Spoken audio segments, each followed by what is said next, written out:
Welcome to the Mixed Reception Podcast. I'm your host, Barrett Sigmund.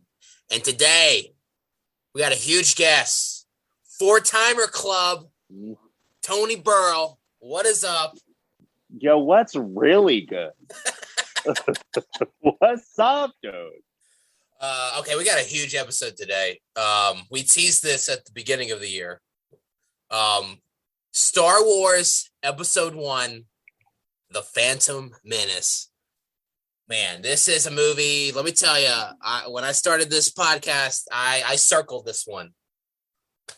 I mean, I don't think movies get more divisive than this. No, it's a classic. It's a classic. Well, I should say, so I don't know. I feel like when this movie came out, very polarizing. I feel like, I don't know, legacy has not been kind to this. Time hasn't been kind to this movie. I feel like most people don't like it now. But you actually love this movie, unironically, I should say. Yeah, I've been like a huge supporter of this movie since it came out in theaters. I've been riding for this flick. Well, before we really get into it, give me like your backstory with Star Wars. Like, how did you get into it? And then I don't know, what are your like general thoughts on the series? And yeah. Okay, I first saw it was the 97 re-releases. So I saw this shit in theaters, A New Hope, and I was like, oh my God, this shit's tight. Because then it was like, see the CGI they inserted. And when in 97, that was tight. So like CGI Jabba the Hutt getting his tail stepped on. That was tight. Forgot about that. That was tight. Everyone makes fun of it now, but at the time, and I was like, yo, this movie's insane. So and then I was like, I think like all three of them came out that like 1 year. Yeah, 97. It's interesting, yeah. Because I was living, because then 2 years later we had Episode 1. So but yeah, and since then, I'm a Star Wars fan, but I'm kind of more of a closeted Star Wars fan. I mean, I watch all of it, but I don't buy the merch. But I don't know. But then I went to the Galaxy's Edge thing at Disney World a couple years ago, and your boy was getting loose, sitting in the Millennium Falcon. A lightsaber? No, I didn't do that. No. I talked to someone who got one, and I guess there's like a ritual. They like give you like the crystals and everything and all that stuff. I'm not into it, but I mean, if you're into it, that's tight. But yeah, no, Star Wars, I've watched all the stuff, but I think that's where it stops with me. Like, I'll watch it or something that comes out for it, but I'm not going to go into I've tried reading the books once or twice since I've been doing a lot of driving lately, and I've tried to get into like these new books with like the High Republic. Oh yeah, man. Yeah, I think Star Wars is I like the environment of Star Wars, but like sometimes some of the stories are hit or miss with me, which is going to be my big thoughts on just modern Star Wars. Oh, like modern Star Wars, like you talking about like the newer movies?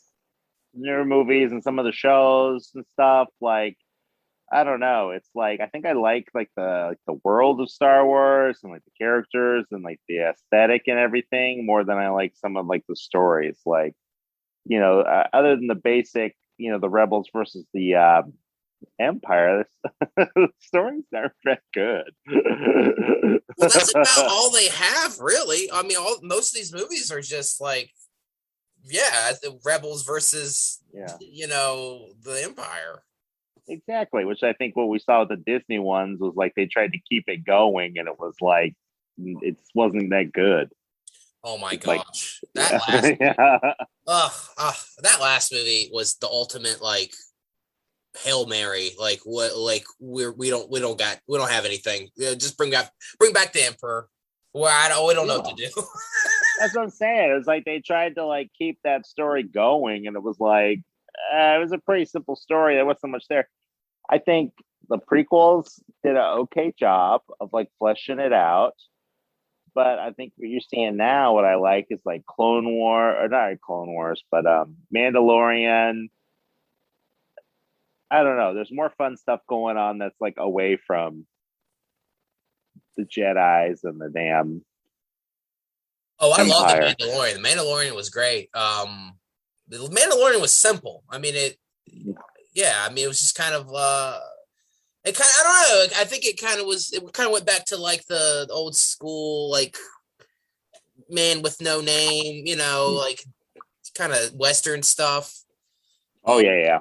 But even that couldn't help itself. They had to bring like, a I know. circle back. I don't know. They I just always don't tie think, it back into like the Skywalker stuff. Yeah. yeah, it's just like it always like kind of comes back around to that. I don't know. I just don't think there's a lot you can do with it anymore.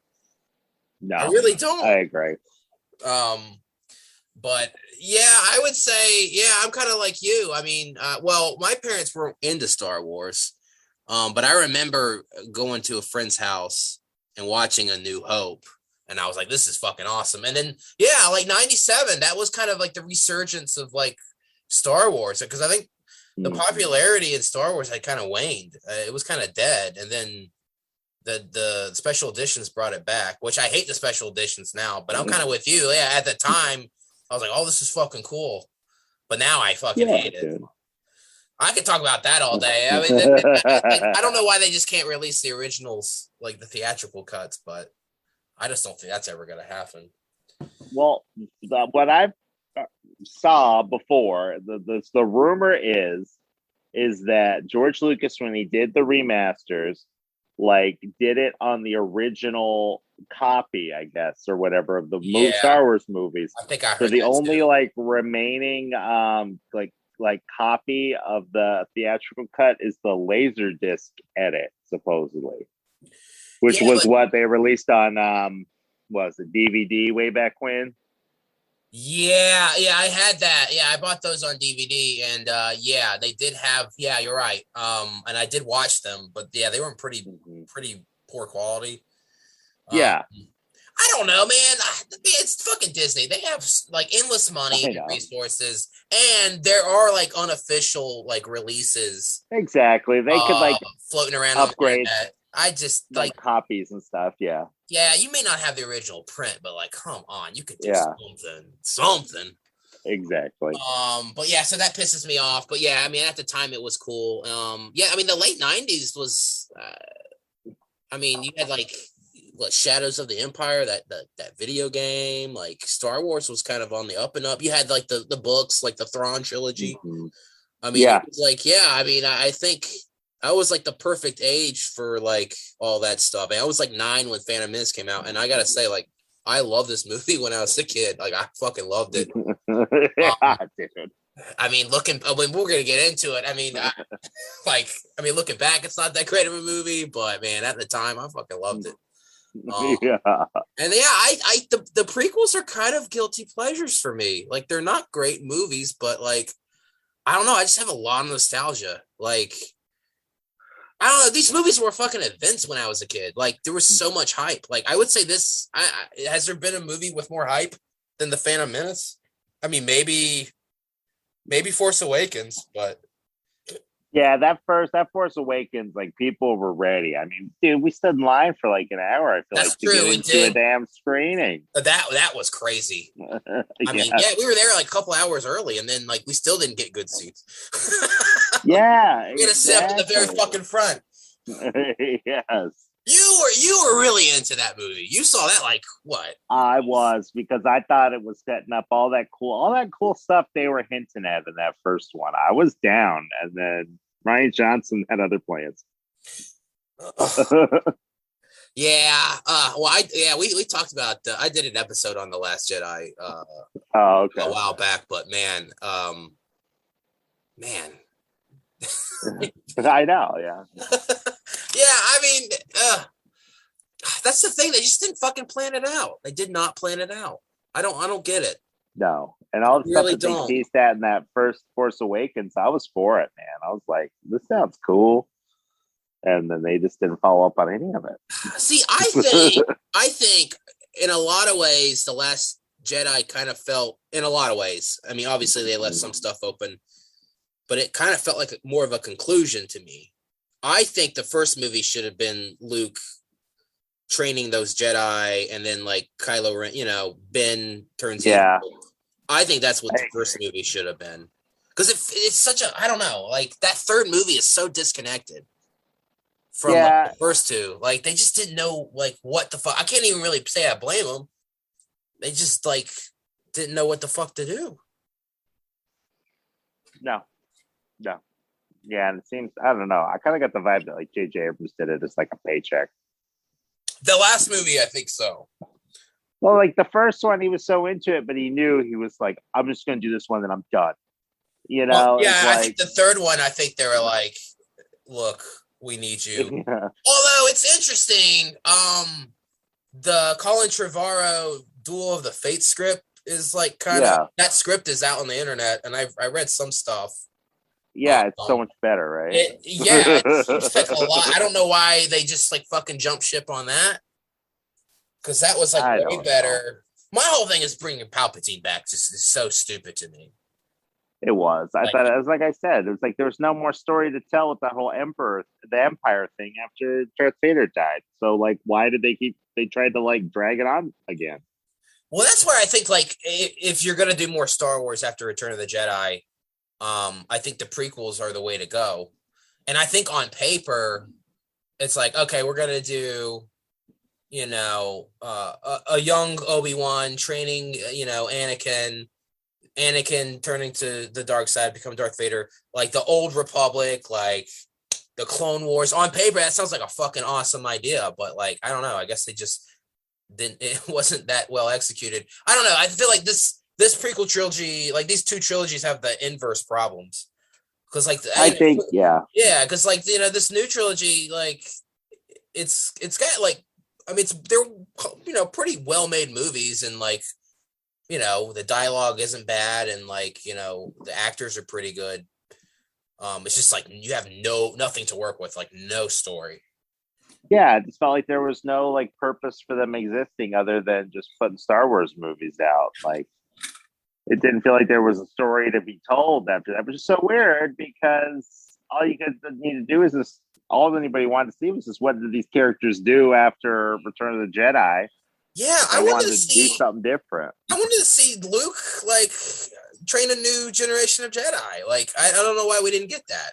That should have been Yeah, the first that, or movie. at least if you're gonna do a big time jump, at least like like show us stuff, not like yeah, all this cool stuff happened, but then it all fucked up, so it didn't really matter. So we're starting this new story I know it's anyway. so fucking depressing. It's like, oh, Yeah. remember that big triumphant, hopeful ending? Well, yeah, it doesn't matter.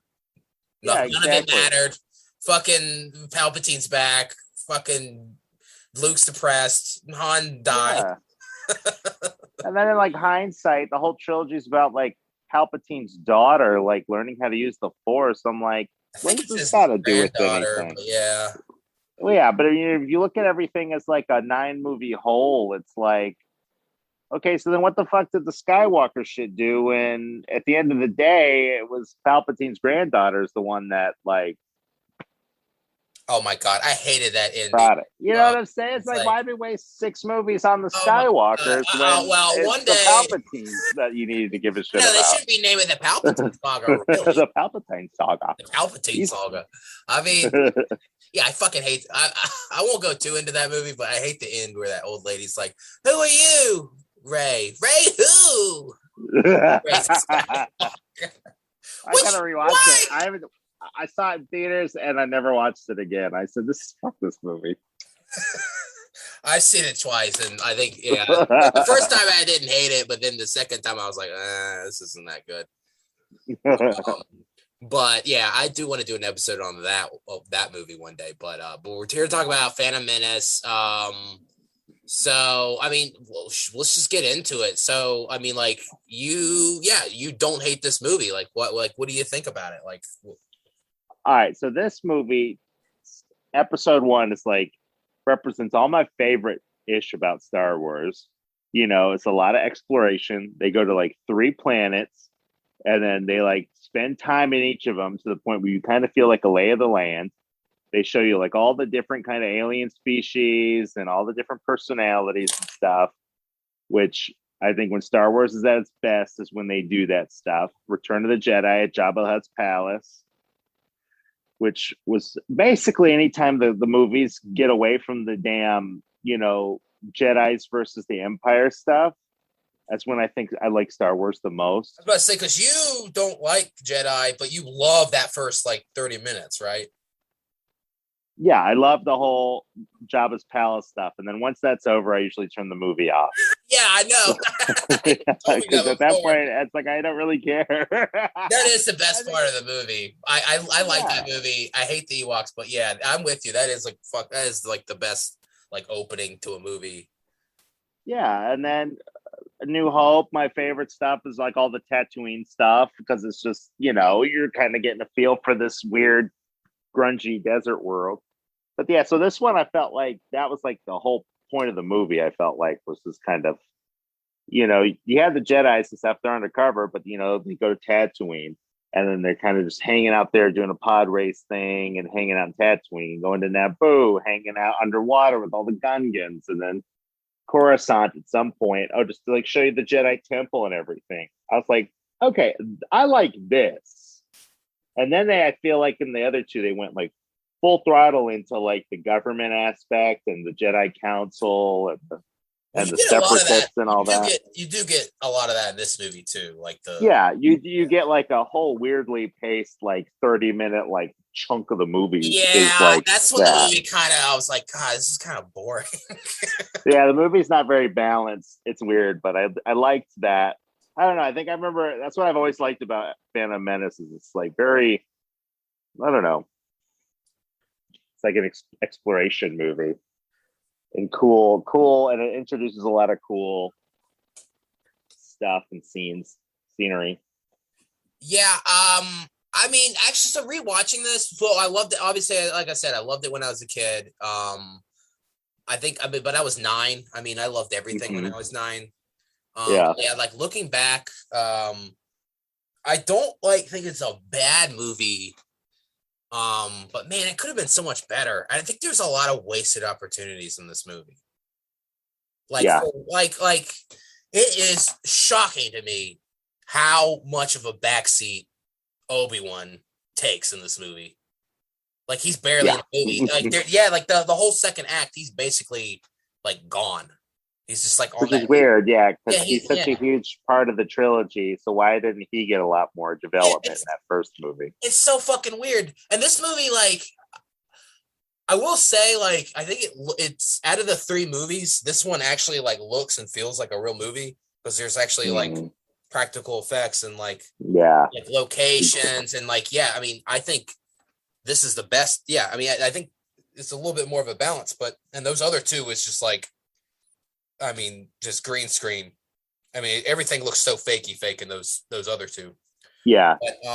But yeah, it's like Obi-Wan's such a minor role, and like I don't know, like I thought the whole like this really should have just been a story of like how Obi-Wan met Anakin and they like formed a friendship, because like in the old movies, I think it's Jedi when he's like talking to Luke and he's like, hey, when I first met your father, I sensed the force was really strong with him and I wanted to train him and I thought I could train him as good as Yoda trained me. And then this movie, it's like Obi-Wan wants nothing to fucking do with this twerp at all.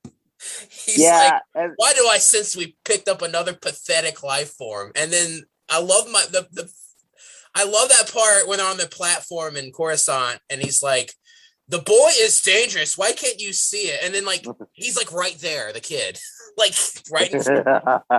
It's like, all right, I'll still fuck myself. What are they doing? Like, what is the point of Qui-Gon? I don't think Qui-Gon needs to be in this movie. Or if he is in this movie, he should just like, I don't know. I think the role should be reversed. I think he should be like the kind of like young, outgoing Jedi, and then Qui-Gon should be the kind of like reserved, kind of conservative, wise Jedi. Yeah, it seems like it was a lot of that's one thing about this movie, though. I feel like there's a lot of introduction, a lot of time spent on stuff that like doesn't add any value to the other 2 movies. Like, so I agree. Like, Qui-Gon was a cool character, but they could have just had Obi-Wan, be the one that likes and fights for Anakin rather than being different to him, and then have to spend the whole next movie of them. Oh, they became friends now. Just like between the movies, they became friends. Well, honestly, like in the second movie, like they're kind of nasty towards each other. Like they don't even. They are. They like Yeah, bicker, but the third movie, the beginning of I would say the first half of the third movie is the only time I really felt any sort of like, I don't know, connection or like friendship, camaraderie between the two. Most of the trilogy, like they don't fucking like each other. Like it's really yeah, weird. true that. And then it was like in New Hope, the way Obi-Wan talks about them is like they were really close, and during the Clone Wars, they were like best of like brothers in arms. Where even in the cartoon show Clone Wars, it's like there's mutual respect there, but they're always butting heads the whole fucking time. Yeah, I kind of wondered, like, I because that to me is crucial. That's a crucial point. Like these two should be friends, and I just did not get that from this movie or really any of them. It's so odd. I don't know. I kind of wonder, like, did George Lucas watch the original trilogy before he started writing this? I don't know. Well, he claims he wrote them all at the same time, so he's always had 9 movies, which I think is the biggest lie ever. Yeah. I think he wanted to make a movie about like his views on like government and bureaucracy. I felt like, and made it Star Wars because it was weirdly present in these first 3 movies, and then there's like no talk of it in the original 3 movies. Yeah. Yeah, it is very odd to just suddenly stop the movie and then just like, oh, we're in government, we're having debates and stuff. Yeah, it definitely, the pace slows down once they go from like pod racing and Tatooine to now we're in Coruscant, so we got to chill the fuck out, and we got to talk about like the Jedi Council and the not the separatists or whatever, the fucking trade blockade. Oh my God, Federation. I have a lot to say about that. So What is it? Newt Gunray. What are their names? Newt Gunray. And I forgot the other one. Yeah.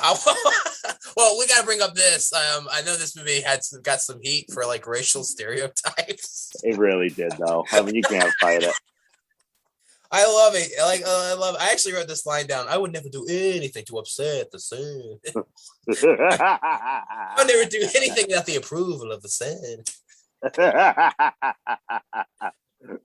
whole thing is like, okay, so they're blocking trade to Naboo. And basically, I mean, the whole point of the movie is like, okay, Palpatine is trying to create a crisis to get him elected into power. I get that. So he's doing some scheme with the Trade Federation. What is in it for them? Like, why are they in cahoots with this guy? I never, like, why?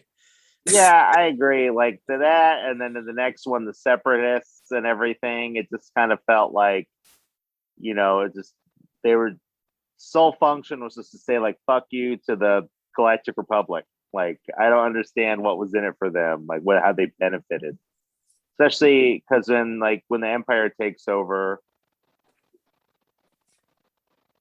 these guys don't like reap any of the benefits either. So this one is basically they're just existing to stop like trade going in and out of Naboo. That's it. Well, I don't know why they would want to do that, because if you're the Trade Federation and you're blocking trade, that ultimately fucks you up and your business. I guess they're trying to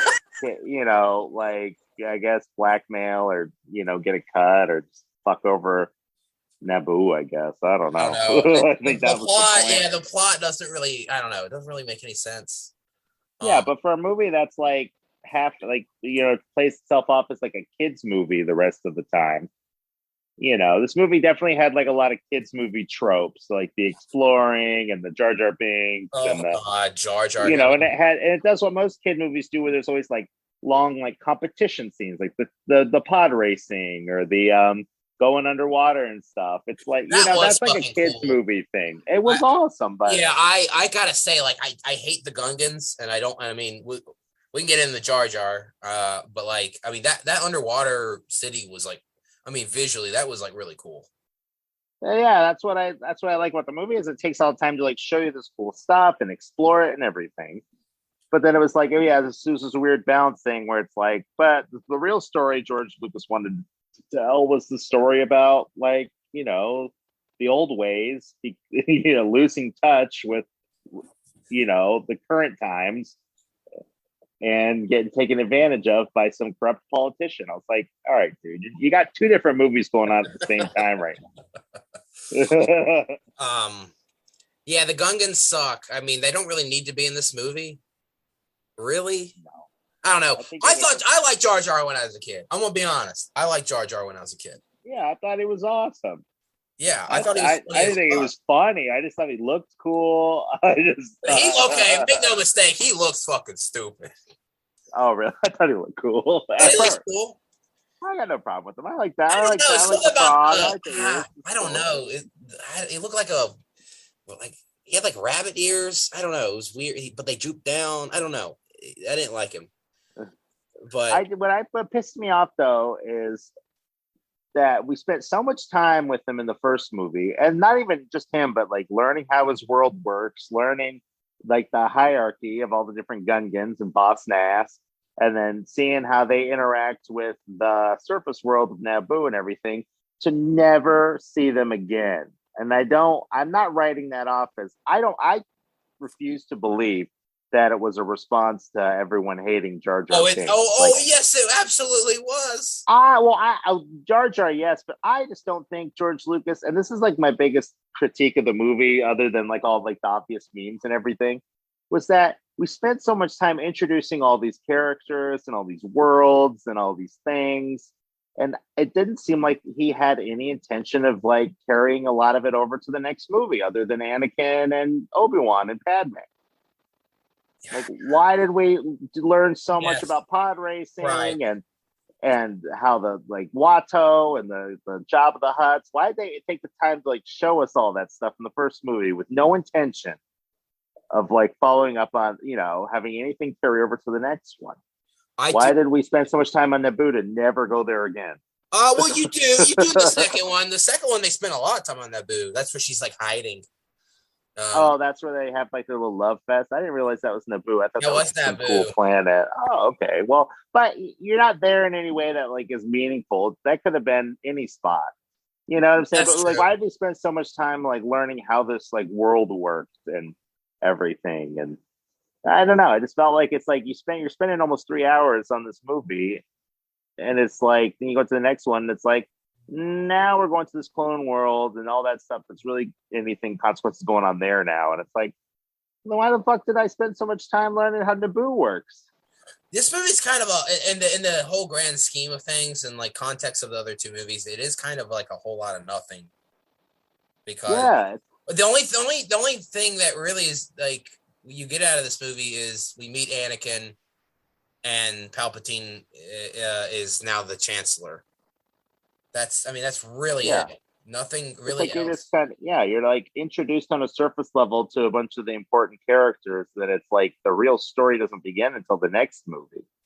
Which is so weird because I don't know. It's the first movie. Like, yeah. And I think a lot of people have said this. They shouldn't have introduced Anakin so young. Oh, yes. For that very reason. He should have been aged up. Yeah, we do all this plot. We do all this introduction to this character who's drastically different in the next movie. Yeah, he might as well be a different character. I mean, like we don't get to see him grow up, or we don't get to see his training. And then he grows up to be this fucking twerp. Well, he's a twerp in this. Exactly. Yeah, you don't get any of the Darth Vaderisms. Like, that's like the big thing in the movie was you're supposed to see this little boy and be like, oh, he's gonna become Darth Vader, but I think they went too cute and too young, so you don't see any like hints of that in this movie. Well, I don't think. They fucked up. Well, I mean, jump ahead to the second one. Like, I mean, they really did a bad job of making Anakin like likable and relatable. Oh well, yeah, because he is a fucking creep in the second movie. I think it's multiple things. Yeah, you had George Lucas's shitty fucking writing, and then you had Hayden Christensen's shitty acting. I guess he's coming back for the Obi-Wan series, and I don't know. saw that. Which is like, what, like, but wait a minute, he's got the mask on now, so why? Yeah, true that. Like, Yeah, but, I don't know. Yeah, I don't know how. I don't know what capacity he's going to be involved, but it's got to be flashbacks because Obi-Wan and Darth Vader don't like meet each other again until A New Hope. And if they fuck that up and be pissed. this Obi-Wan series, I don't. I love Ewan McGregor as Obi-Wan, but man, I don't know what the fuck they're gonna. What do you do with that? I mean, what do you do with that series? I guess him being like a superhero on Tatooine, I guess. But yeah, they should have aged him up. I mean, I guess we should probably talk about Jake Lloyd now. I mean, Jake Lloyd. Yeah. Yeah, this movie ruined that kid's life. Okay, it ruined. We'll talk about both of them at the same time. So it ruined Ahmad Best's life, who played Jar Jar. Yeah, and it ruined Jake Lloyd's life. Ahmad Best, like, I mean, I read something that he almost committed suicide, which is God, he suffered so much shit through the years. Exactly, which is something I hate about Star Wars. Is sometimes the fan base is too fucking toxic. It just takes the fun out of liking Star Wars. They take it a little too seriously. Yeah, I agree. I mean, that's the thing. Like, yeah, he's an awful character, but I mean, like, I don't think I know he's not a bad person. No, and I don't know why Hollywood's so weird. Where it's like you wouldn't know him at best if you saw him in the street. So, like, how come like this dude never got any other acting gigs? Like, well, yeah, that's crazy. Yeah, like, so this was like, people hated that. So you're out of this town, bud. Yeah, this was like his first. I mean, God, you got to think he's like young, early 20s. He's got his big break in Hollywood, and it's fucking Jar Jar, and like everybody hates this character.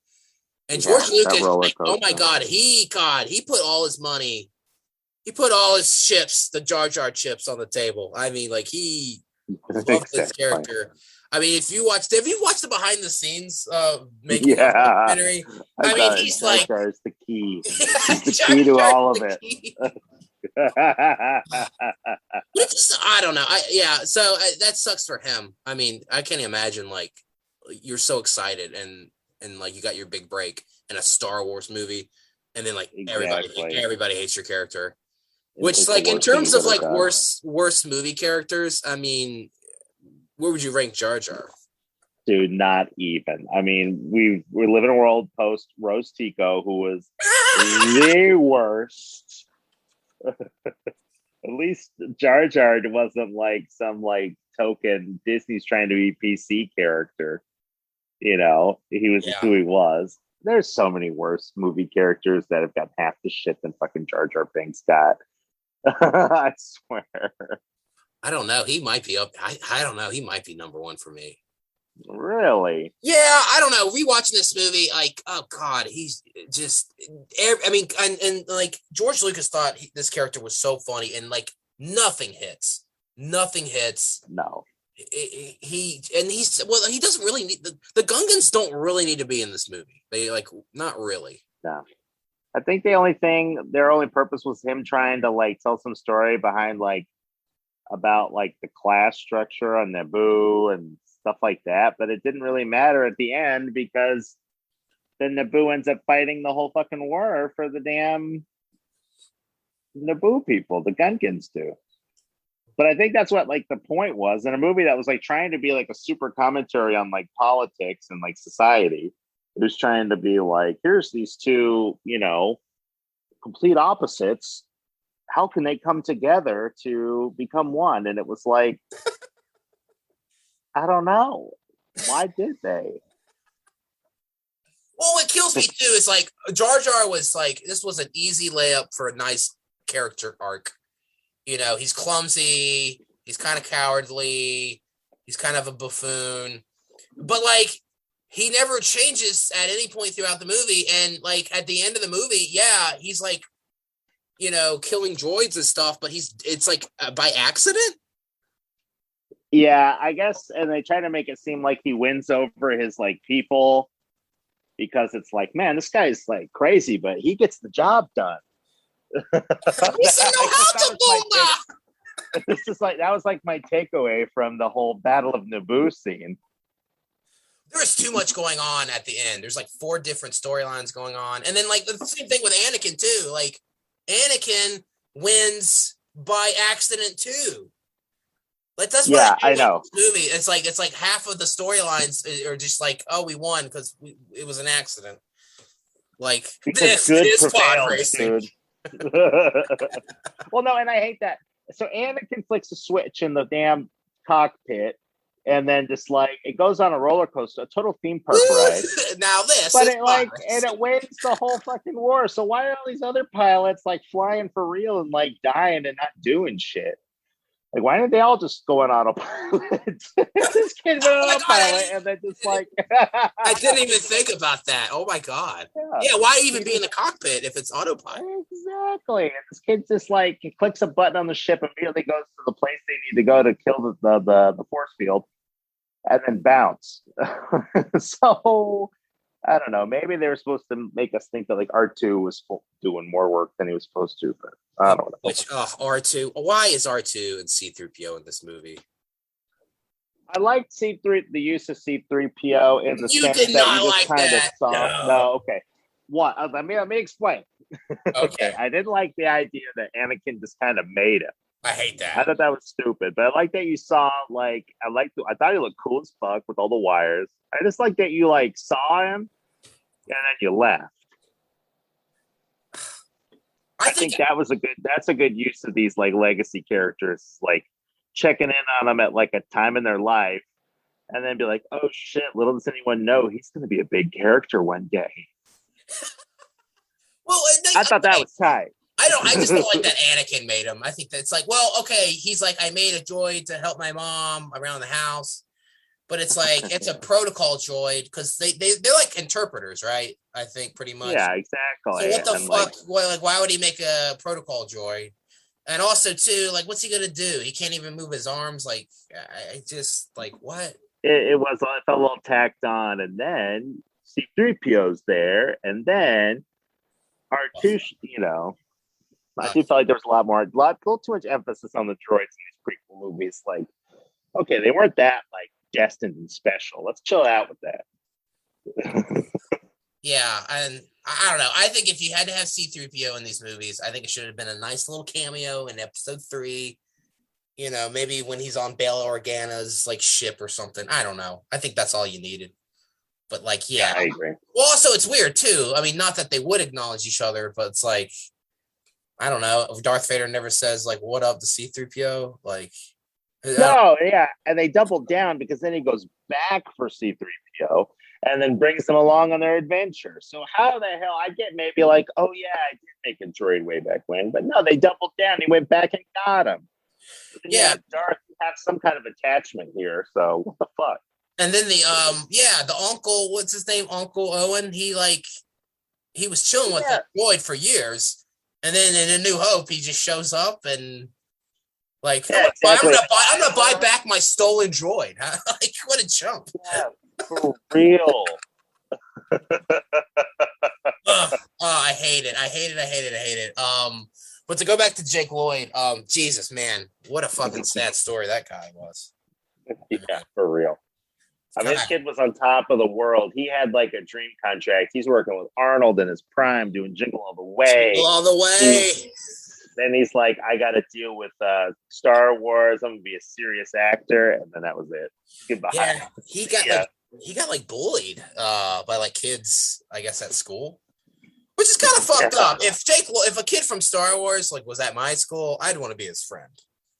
It's so weird, yeah. That's like how these stories usually go with these famous kids. It's like normal kids are jealous and like bully them and stuff, but you think like in real life, like some Hollywood kid would go to school and like all the chicks would be like all over him and stuff.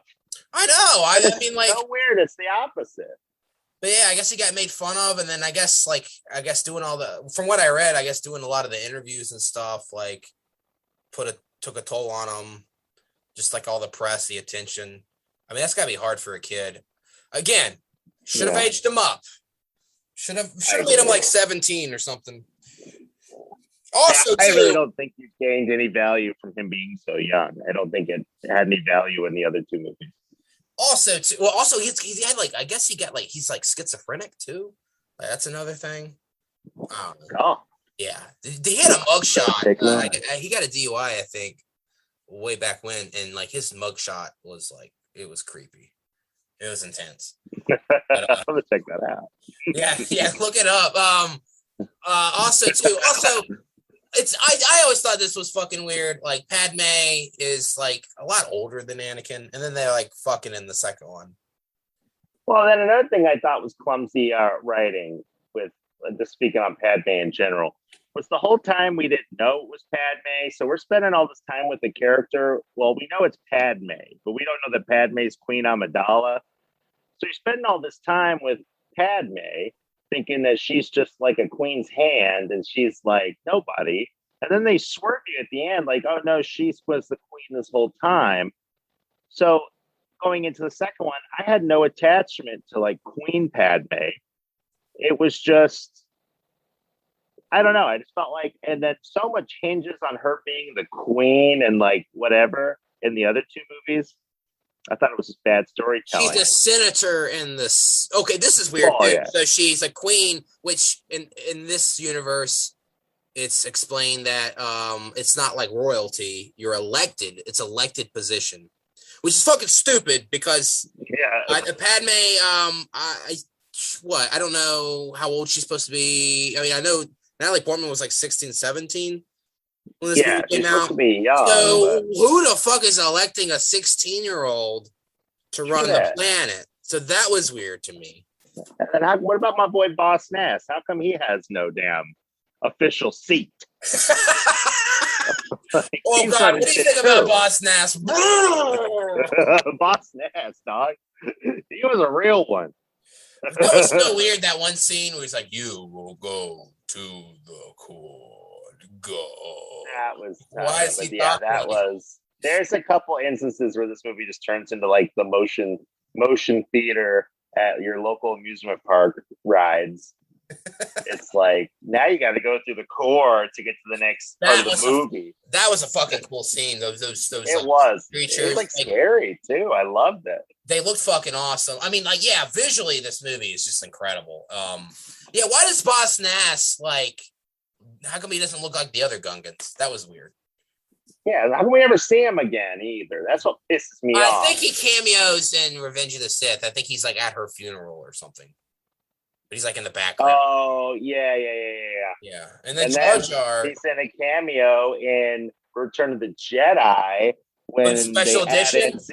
Special edition where they add in all the Gungans partying their dicks off when the Empire goes down. Because they're real. They've been fighting the Empire since the beginning and got no credit, no representation on the Rebel Alliance. But they were holding it down. They sparked the revolution. Yeah, I think Jar Jar in Return of the Jedi is like, Misa free! Or so he says something. Exactly. Which everyone should say, shut up, Jar Jar. It's all your fucking fault. It really is. I mean, we're jumping ahead, but like, yeah. I think, in Attack of the Clones, he's like, he calls for emergency powers. That scene's hilarious too. If only someone could call for emergency powers. And then like Jar Jar like looks right at the audience and says, fuck you. Yeah, exactly. He stares at the camera for like a weird second. What the fuck? I do think Jar Jar would have been a main character in the other two had he been received well. I think so. I think he would have been like the Chewbacca of the prequel group. Yeah, that's what I thought they were going for. I mean, yeah, he totally would have been like a main character. I'm glad he was. Yeah, but I wish they would have like reinvented him in the next one and made him cool. I always like that when you get some character that's like lame and then they like tweak it. Yeah, I was like, wow, he ends up being really badass.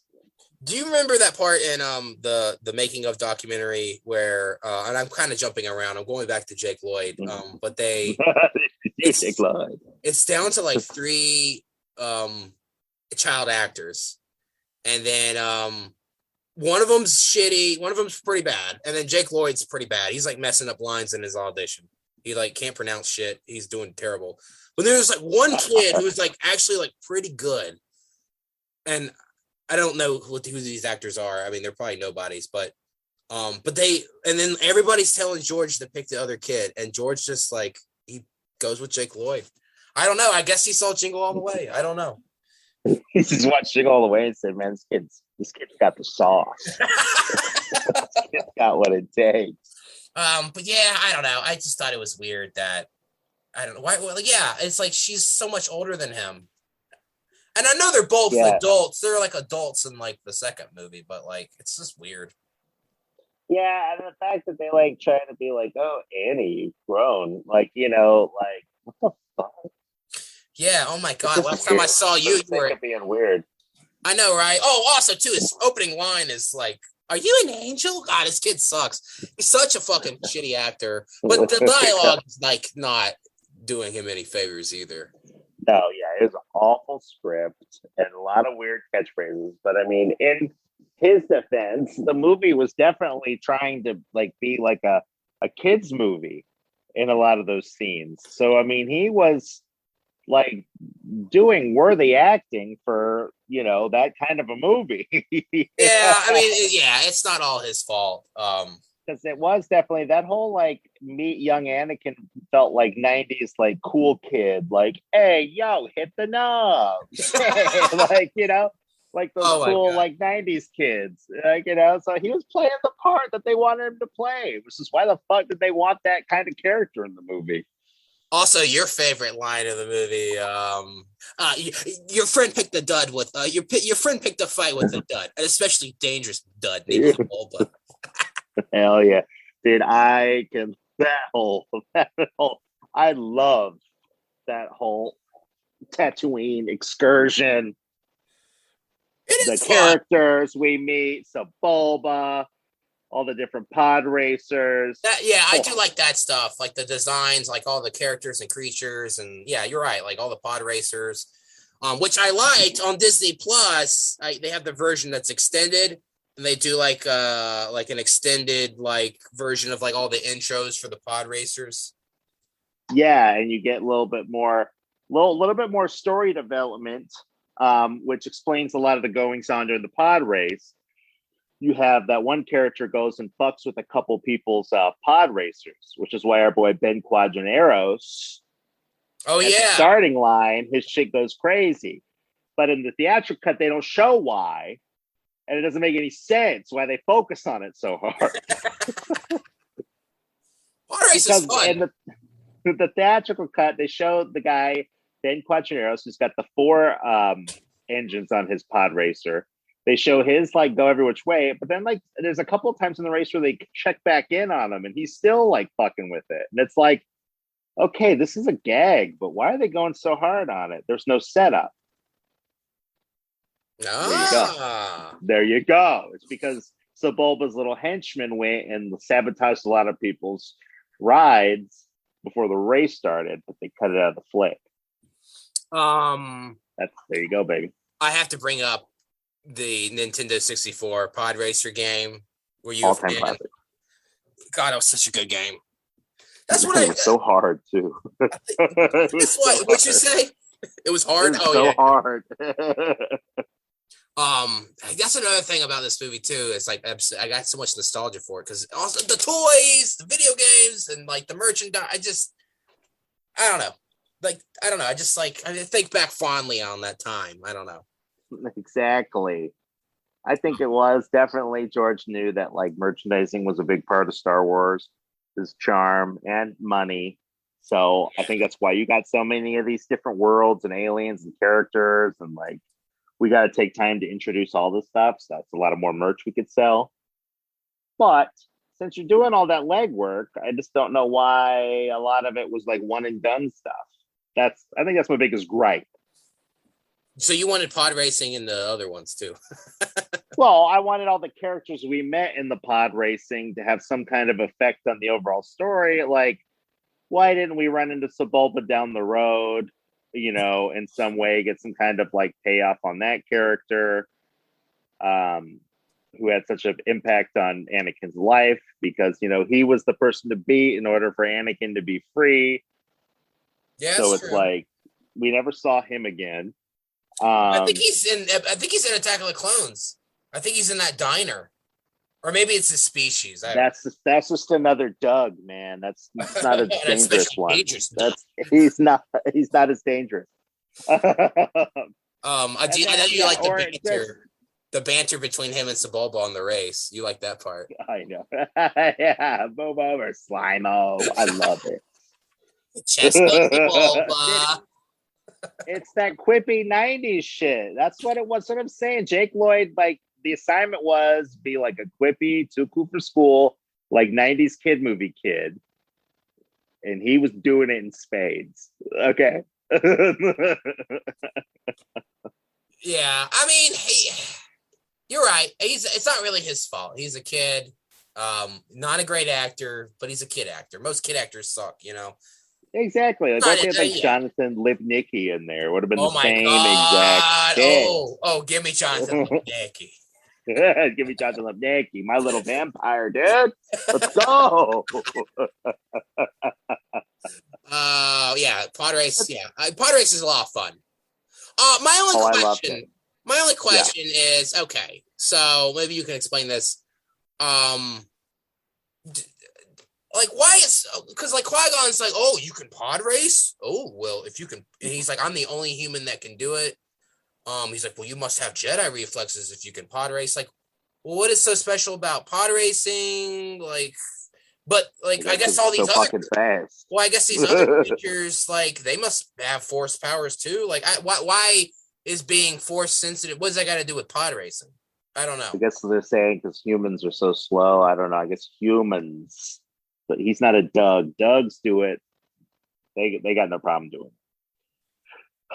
Yeah, so I don't know. That part was stupid. I was just like, okay, why is that significant? But whatever. But it's cool. Pod racing is cool. Pod racing was cool, and sadly, once it ends, the movie like takes the pace of the movie just slows way the fuck down. Yeah. But yeah, I mean, there's some interesting stuff on Coruscant, but yeah, it does kind of grind to a halt. Well, Coruscant's where you get like all the big world building, plot development stuff, but it's so dry. It's like you just want it to be over. Should be the most interesting part of the movie, but. Well, I have a question. Okay, so Obi-Wan and Qui-Gon rescue everybody, and they have to like get apart on Tatooine. Why can't they? Can they just not radio into the Republic and get somebody out there to help them? Like, what? Why can't they do that? Well, yeah, that's because that's the whole thing. Is they didn't reveal that part of it, so you just think like, oh yeah, because Naboo, they're stuck on Naboo, they can't leave. But yeah, true that. Why did they need to like go like, gamble to get money to get off of the damn planet? Yeah, I don't know. That part was weird to me. A little too much happenstance. Yeah, I'm sure like, maybe we need parts. Oh, but here's Darth Vader. Oh, hey. Maybe they explained it. I don't know. There's something about like a transmission interruption or something. I don't fucking know. Exactly. I feel like there's so many contrivances. There's so many contrivances in this movie. Like I agree. I don't know. What do you think about Watto? Loved Watto. That's what I loved about about Phantom Menace. There's so much inclusion of like random alien species and stuff, which is what I hated about the Disney movies. It felt like every character of like any significance was a human. It pissed me off. Yeah, that's true. Yeah, we don't really have any alien main characters in those movies. No, it was like only like one bit characters, like Maz was there for a second, and then in the last one you had that one little character that was like a meme for a second. It was like this one-liner alien characters, but everything else was humans. It pissed me off. I hated it. Coruscant is pretty cool though. I do like Coruscant. I love Coruscant. It was tight, which they have a lot of fun in the second one. I love. Oh, I love Peter. That was awesome. Yeah. And we get Chancellor Valorum, which this whole stuff, this doesn't make any sense to me. They sent down 2 Jedis, right, to do negotiations for these tax trade routes, but nobody wants to believe that there's an invasion of Naboo, and they're like, well, yeah, exactly, and they're like, oh, well, can we go do like an investigation? But it's like you have 2 Jedi that were there that you sent. Like, what proof do you need? Yeah, I know. Why were they there to check it out if when they come back and tell them, hey, this shit's sus? And they're like, nah, we don't believe you fuckers, though. Like, then why do we even go on the mission? Yeah, I mean, I mean, you went there to do negotiations, and then you saw them invade, but you don't want to. I don't know. Also, yeah, all these politicians are stupid, and then also the Jedi Council doesn't do shit. Well, yeah, and then I hate to say it, but then it's like I think they realize that. So then when you watch Clone Wars, you can tell of the TV show, they make a special point to go back and flesh that out, like why all the politicians hate the Jedi's, why the Jedi's are so fucking dumb, and why don't they do shit? And it's like, okay, then it makes sense, but you shouldn't have to have like a 6 series cartoon show to make sense of all this stuff. Yeah, well, it's just like, oh, go back, go escort the queen to Naboo. Because remember, the Sith is back. Their longtime enemy, the Sith, is back, and they're like, you guys should. Well, they even say it, like, we're gonna find out who did this, but you guys go and escort Queen Amidala back to Naboo. And I'm just like, you should go with them. Send tons of people there. I know, yeah. Like, cut the shit off at the source. What are you guys doing? And then, oh my god, yeah. And then later stuff they try to show it's because the Jedi's had like huge egos and couldn't get over themselves, got lazy and complacent, yada yada. But I think that was just an excuse for bad writing. I don't think that that's what was originally going on here in the first movie. Oh, I agree. Yeah, definitely. I need to watch the Clone Wars. Oh, yeah. There's a lot of filler episodes, I will say, but well, yeah, I think I started season 1. I know everybody tells me season 1 kind of sucks. Coincidentally enough, I did see one of the episodes that I did see was a Jar Jar episode, and it was awful. Oh, he's the worst. But there's watching orders you can see online that are like the episodes you have to watch list, not that cuts out all the filler episodes. Okay, I need to check it out. And it like cuts the show in half. It's a lot better to watch. And then Rebels is just perfection. You loved Rebels? Loved Rebels. I don't know. Isn't there like time travel and shit? I don't know. Don't they introduce that? I don't recall there being time travel, no. Oh, good. Unless maybe it was in that last season. I hadn't finished the last season, so spoiler alert. Okay. I gotta watch that. Okay. Controversial topic. Metachlorians. What do you think about metachlorians? I thought it was stupid, and you can tell it was stupid because the other movies like totally disregarded it. I think George Lucas even disregarded it in episodes 2 and 3. Like, it's like we don't talk about it anymore. And Yoda, the way Yoda talks about the Force, like as soon as like the episode 2 and 3, it's like he doesn't talk about metachlorians at all. He talks about the Force the way they do in all the other movies, like it's some like Earth spirit kind of thing. Yeah, it kind of simplifies it, and it doesn't make it. I don't know. There's less mystery. There's less, I guess, mystique. I don't know. Spirituality. I agree. I don't know. Yeah.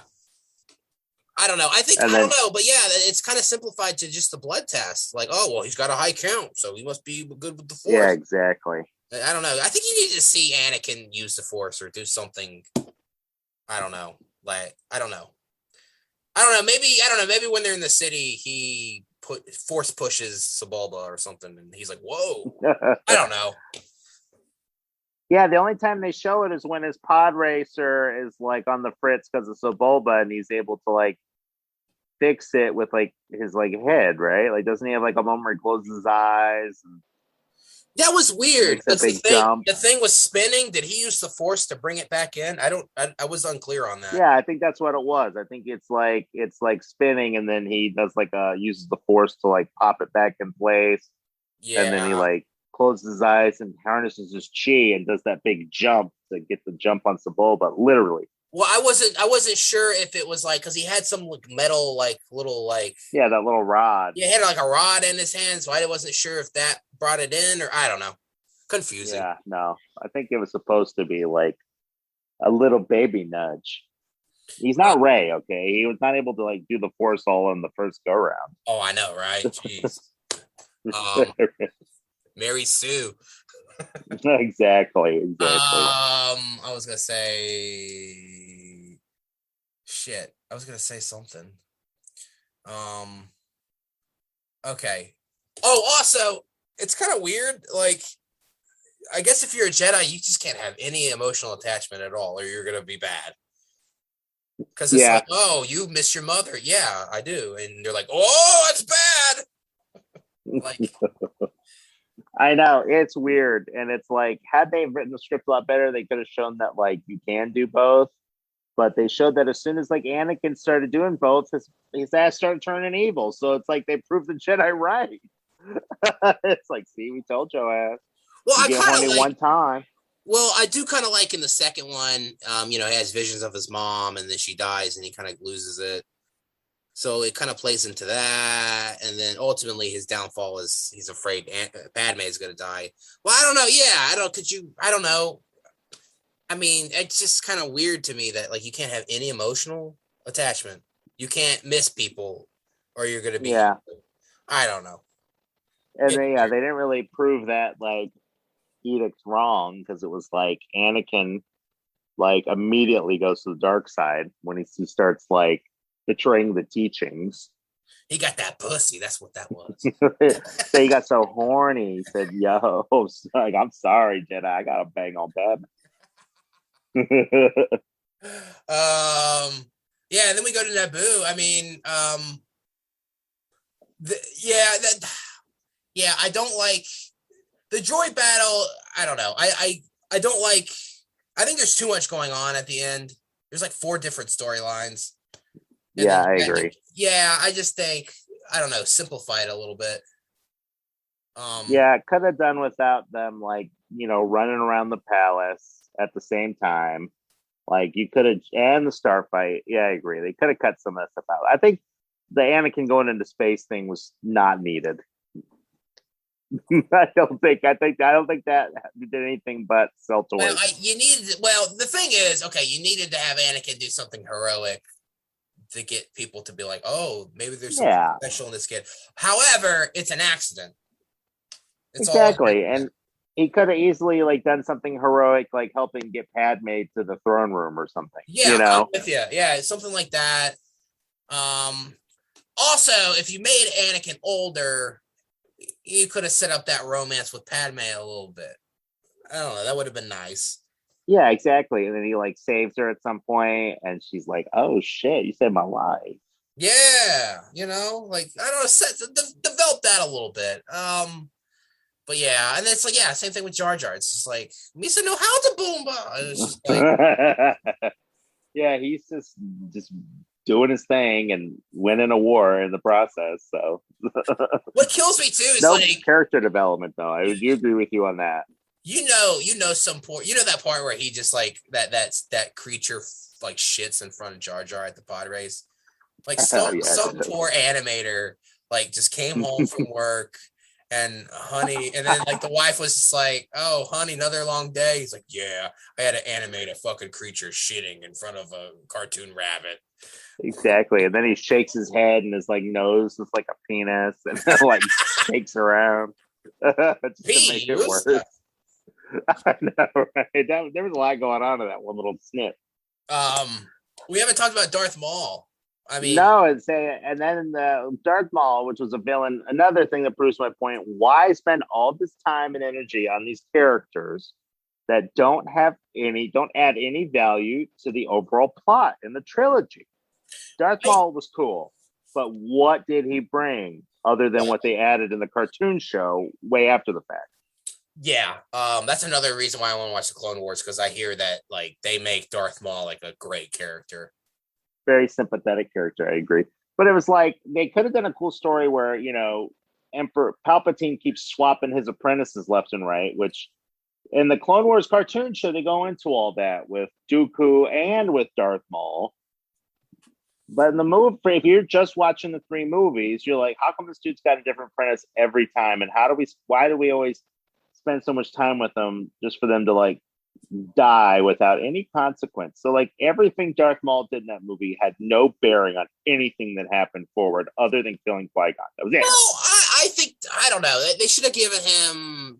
Well, I think it was a missed opportunity. I think everybody's motivations in this movie is very vague. Like they needed to go into like the history of the Sith a little bit, and like what's with this like beef between the Sith and the Jedi.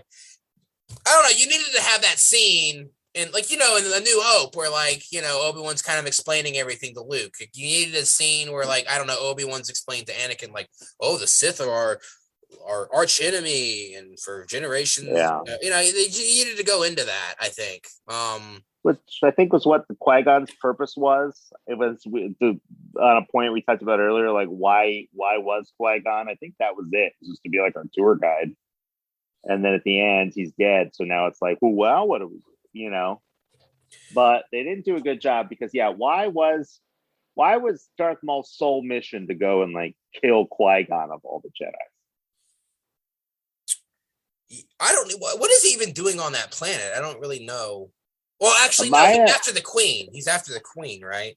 He's after the Queen, and he's all trying to like keep the Trade Federation, which you find out are the Separatists, keep them in business and keep them going. But at the same time, as far as like Palpatine's like overall mission as Emperor Palpatine, like he's already doing everything he wants to do politically already. So what did sending Darth Maul to like kill Qui-Gon and Obi-Wan to have further his like scheme? Exactly. Fight. Which that fight is fucking awesome. It's one of the best. And sometimes I'll just go on YouTube and watch it. I mean, and exactly. Duel of the Fates. I mean, it's that. I think Duel of the Fates. I don't know. I mean, is that the best piece of music ever composed? Other than the main theme, yes. Main theme to Star Wars, you mean? Yes. John Williams' main Star Wars theme. I don't know. I don't know. Darth Maul, I think he should have been Dooku in the second one. I think he should have carried him. Exactly. I think that was my problem. Is why did we just move away from all the supporting characters we just fucking left behind in the first one and created new ones in the second one? Yeah, it is weird. Like Qui-Gon is like the main character, and then he just dies. He just dies, but it was like, and his death didn't really. Like, why did he die? Other than I get why he died, so that way you'd have to pair up Obi-Wan and Anakin and do like an odd couple thing. You could have wrote it in a way where, I don't know, Obi-Wan to me should want to train Anakin. They should form a bond, and in this movie, it's like, oh, you got to promise me that you'll train him. I'm dying. Promise me. Yeah, but I don't get how his death like furthered Palpatine's like evil plan. No, like, now that we got Qui-Gon out of the way. No, I don't think it did. I took this as I don't think it was the plan to have Anakin as the apprentice. I think that plan kind of formed later on. That fell into his lap, I guess. Palpatine. Yeah, but I don't know. In the third one, Palpatine's talking about like he basically says like I fucked your mom with the midichlorians, basically in the third one. Exactly. So it's like how much of this is the evil plot? How much of it's just shit's just kind of happening. I'm not sure. That's the thing. It's like whenever you can't explain something in these movies, it's just like, the Force, the will of the Force. Yeah. And then they just go back and like supplemental TV shows and comic books and be like, but this is what really happened. It's a big fucking mess, Star Wars. I love it. I love talking about it, but it is a frustrating franchise. Exactly. Really, I think the first three are the only like what I would call like good ones. Just a coherent plot. I felt like where what happened in the one movie affected the things that happened to the other movies. Well, it's just so. I feel like the other two trilogies didn't do that. There were three separate movies that pissed me off. Well, this was fucking overcomplicated by like, we haven't talked about this, like the prophecy, basically Anakin's space Jesus. Yeah. You didn't need that. To me, I don't know. There was like an I don't know, like they put Anakin on this pedestal, like he's just like this Messiah, chosen one. And to me, he should have just been some guy who just kind of walked his way. And I've heard like people like storytellers. I don't even know where I heard this from. It could be Star Wars, could be comics, something. But when you explain to the audience why something is special, then it's not special anymore. So sitting there talking about why this kid's the chosen one, because he's got super high metachlorian counts in his bloodstream that are off the charts, Now it's like, oh, okay, then he's just some fucking asshole. Like, you know, where at Luke we met him, and this guy just, you know, you saw something in him, and he kept getting better at the Force as he went, and that was cool. Yeah. I don't know. I mean, yeah, Anakin never really. I guess the pod race, but I don't know. Again, I don't know. I mean, he doesn't really have a full understanding of what's going on around him. I mean, everything's kind of an accident to him, you know, like. Yeah, and he's naturally good at everything. He's naturally good. Where I think we saw, like, even as far as in the New Hope, you saw, you know, Luke with the helmet on, trying to block the little like balls, lasers, the lightsaber, and he couldn't do it. Where everything with Anakin, he's automatically the best at everything right from the jump. Pod race, babes, flying cars, lightsaber duels. Especially, you know, it's like dubs. you don't see him struggle or learning at any point. It's just he's just naturally good at everything right off the jump. You know, we needed that scene. We needed a scene of like, if I were writing this, you know, oh my God, I could go into like what I would do differently all damn day, but like, Exactly. I thought it was a missed opportunity not to have Uncle Owen in this movie also. Yeah. And you can kind of set up, because like it's kind of suggested in the first one that like they kind of butted heads. You know, Owen didn't want him to go off and do whatever. Exactly. And then I don't know. And also it seems like Obi-Wan and Uncle Owen don't really like each other. So I think you could have like explored that conflict. Hopefully in the Obi-Wan show they'll go into it, because Joel Edgerton's going to be in the show too. I think he's. Oh, is he? Oh, okay. So I fuck with that. Yeah, so maybe they'll show that over the upbringing of Luke and start fighting with each other or something. Yeah, but I don't know. I just think I don't know. You needed a scene kind of like in the first movie where it's like Obi-Wan's kind of explaining things to Anakin. We're on our way to Coruscant, and he's like maybe training him a little bit. Maybe not the exact same way, but like I don't know. Like maybe we got the blast shield on. Like a scene kind of like that. I don't know. We just needed to see, like, yeah, his a little bit of his training, you know, him develop his skills and like gradually. The prequel shows us a lot of telling and not showing. I feel like they tell you all this stuff happens, and then what they do show you, it doesn't feel as important as what happens off screen half the time. Yeah, it's like, you know, we're told in the original trilogy that he's this great pilot and he's like this cunning warrior, but like in this movie it's like, whoa, you're the chosen one, and it's like, okay, and he's just naturally good at all this shit. Like it doesn't seem like it's like skill of any kind. It's just like this character just doesn't do bad at anything. He's just naturally good at everything. That doesn't tell me he's like this amazing pilot. Yeah. And then so Qui-Gon dies, which is sad, I guess. It's pretty intense though. I mean, the motherfucker got chopped in half at the waist. Oh, Darth Maul, yeah. Oh wait, no, Darth Maul does, and Qui-Gon just gets impaled with the lightsaber. So it's pretty gory as far as Star Wars movies go. I know you actually see like the lightsaber like go through his body. For this being the first and a very much a kid-oriented movie, like it's way gorier than any of the Star Wars movies before it. I mean, the most goriest it ever got was Luke Skywalker getting his hand chopped off. That was it.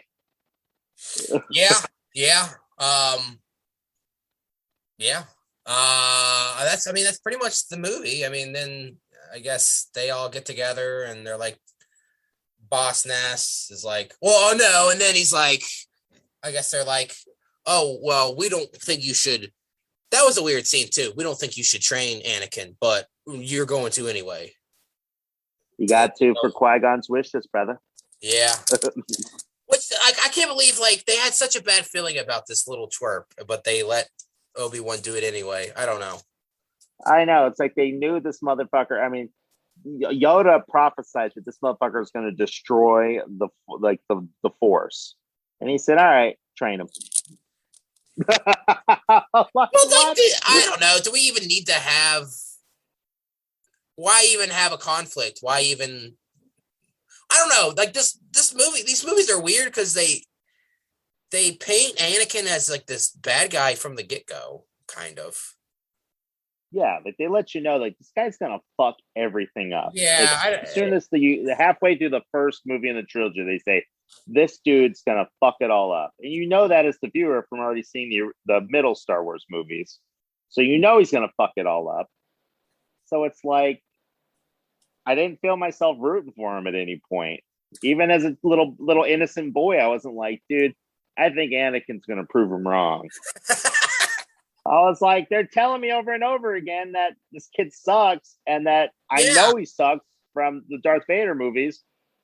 So I just don't think George Lucas was a good enough writer to kind of be like, play with that, I guess. Yeah, I definitely want to get into George Lucas. Like, what happened to George Lucas? I mean, I think people forget, like, this guy is a 2-time Academy Award nominated director. American Graffiti, the original Star Wars. He also directed THX 1138. It's been a while since I've seen that movie, but that movie has a strong cult following. And he wrote the Indiana Jones movies, didn't he? He came up with the stories and he came up with the character. And he produced all the movies. Yeah. He did Willow, which I've never seen, but that's got some love. That's got some love. It's a classic.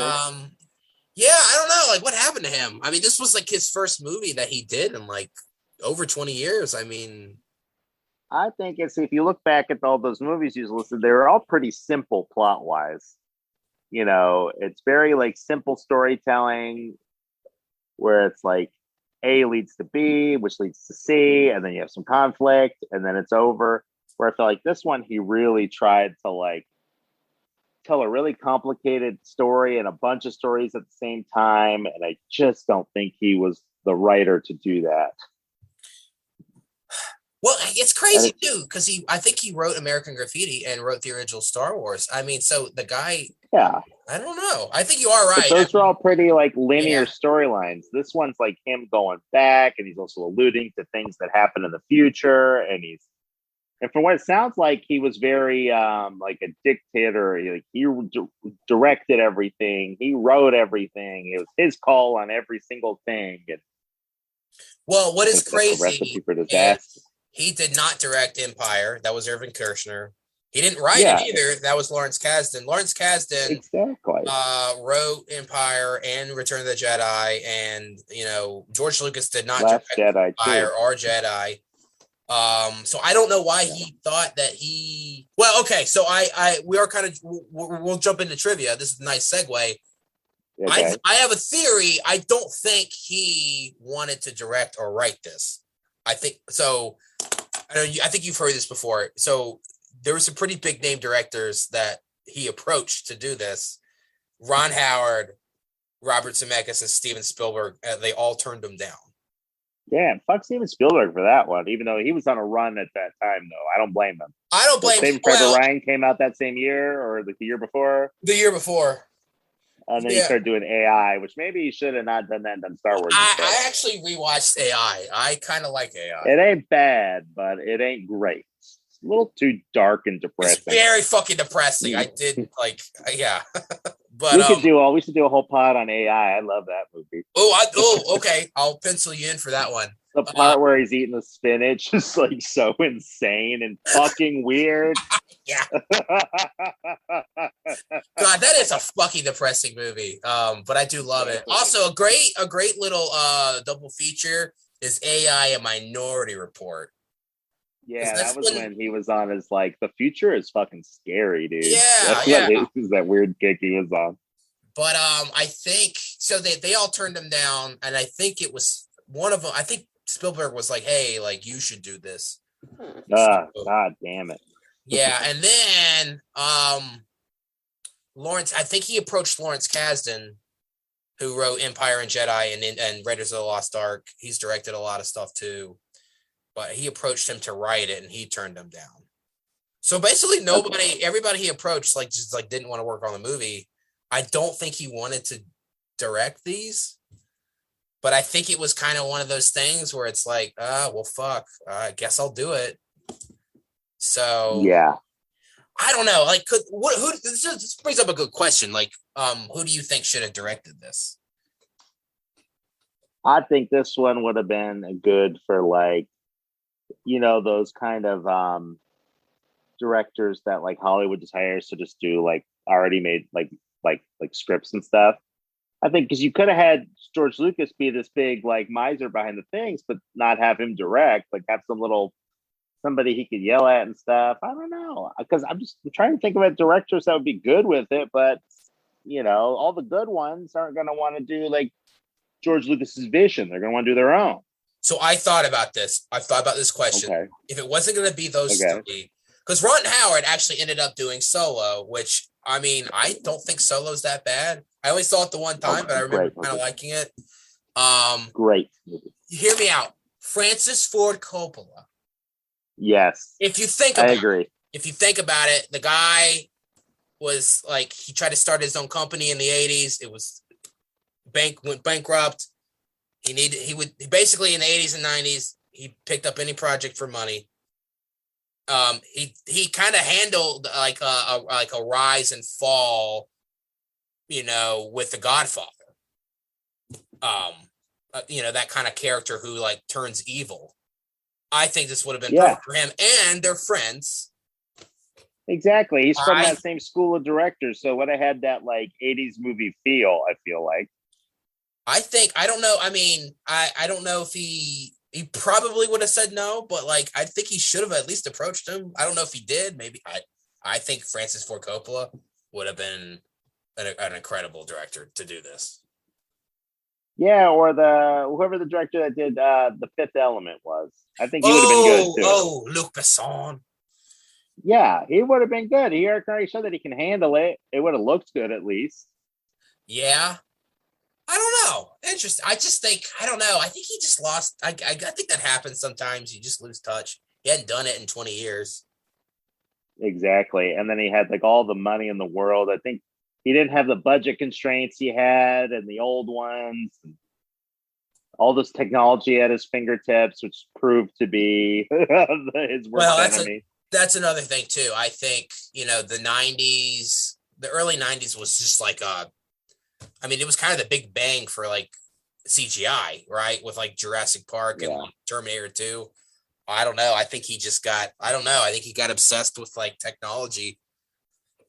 Yeah. He's like he just threw in too much. I think that's what the problem with that Empire Strikes Back was. It was a lot of good ideas, but none of them were like fully great. Oh, you talking about Empire Strikes Back? What? What did you say? Did you say Empire Strikes Back? Oh, sorry. I said I think that was the problem with Phantom Menace. Oh, okay. Was that it seems like it was like he had like 100 good ideas he put in the movie, but none of them were like fully developed enough to be like anything great. There's a lot of things like I like this, but I didn't like this. I felt like he definitely needed some kind of a filter, and they probably could have took about half of the shit out. Yes. Well, did you watch the making of documentary at the end where they're all like screening the movie? A long time ago. Oh, I vaguely remember. It's been a while since I've watched it. It's one of the best like documentaries ever because like it's pretty like it's not like that's one thing I hated about those like Disney like Star Wars like featurettes. Like, this is like everybody got along and it's about family and like this is pretty like they don't shy away from like some of the problems and stuff that they faced like making these movies. But anyway, like they're all like watching they finished the movie and they're all just like, fuck, this sucks, basically. Like George Lucas is like, I think I might have gone too far in some spots. Which is what you want to feel after this like grueling.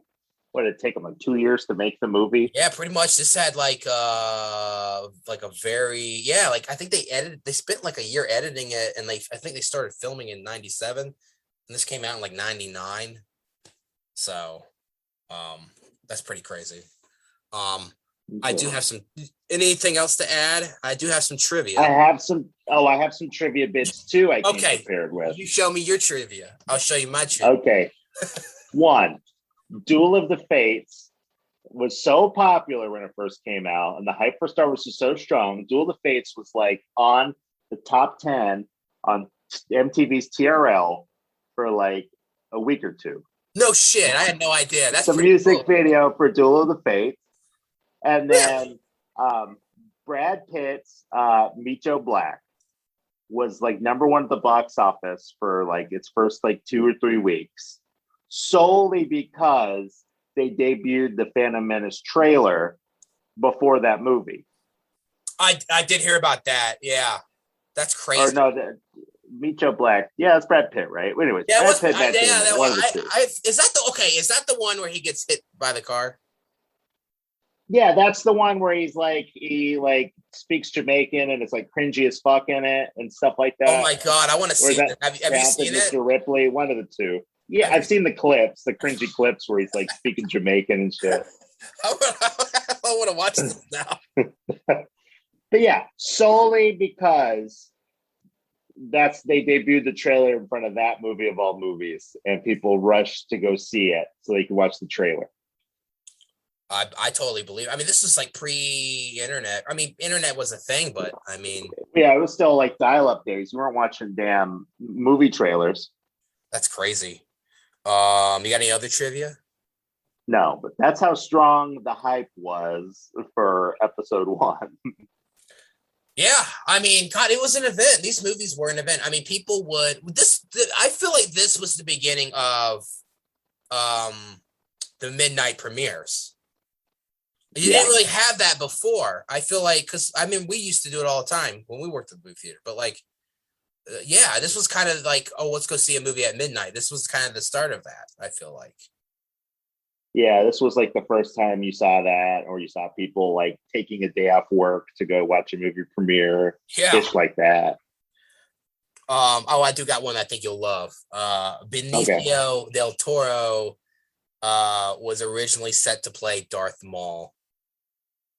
And basically, I'm glad he did. It would have been a waste. Yeah, because he got to play DJ. He got to play DJ with this cool stutter and all that stuff. What a dumb Star Wars name. My name's DJ. I know. What the fuck? DJ. Basically, I guess it stands for Don't Join. Oh, cool.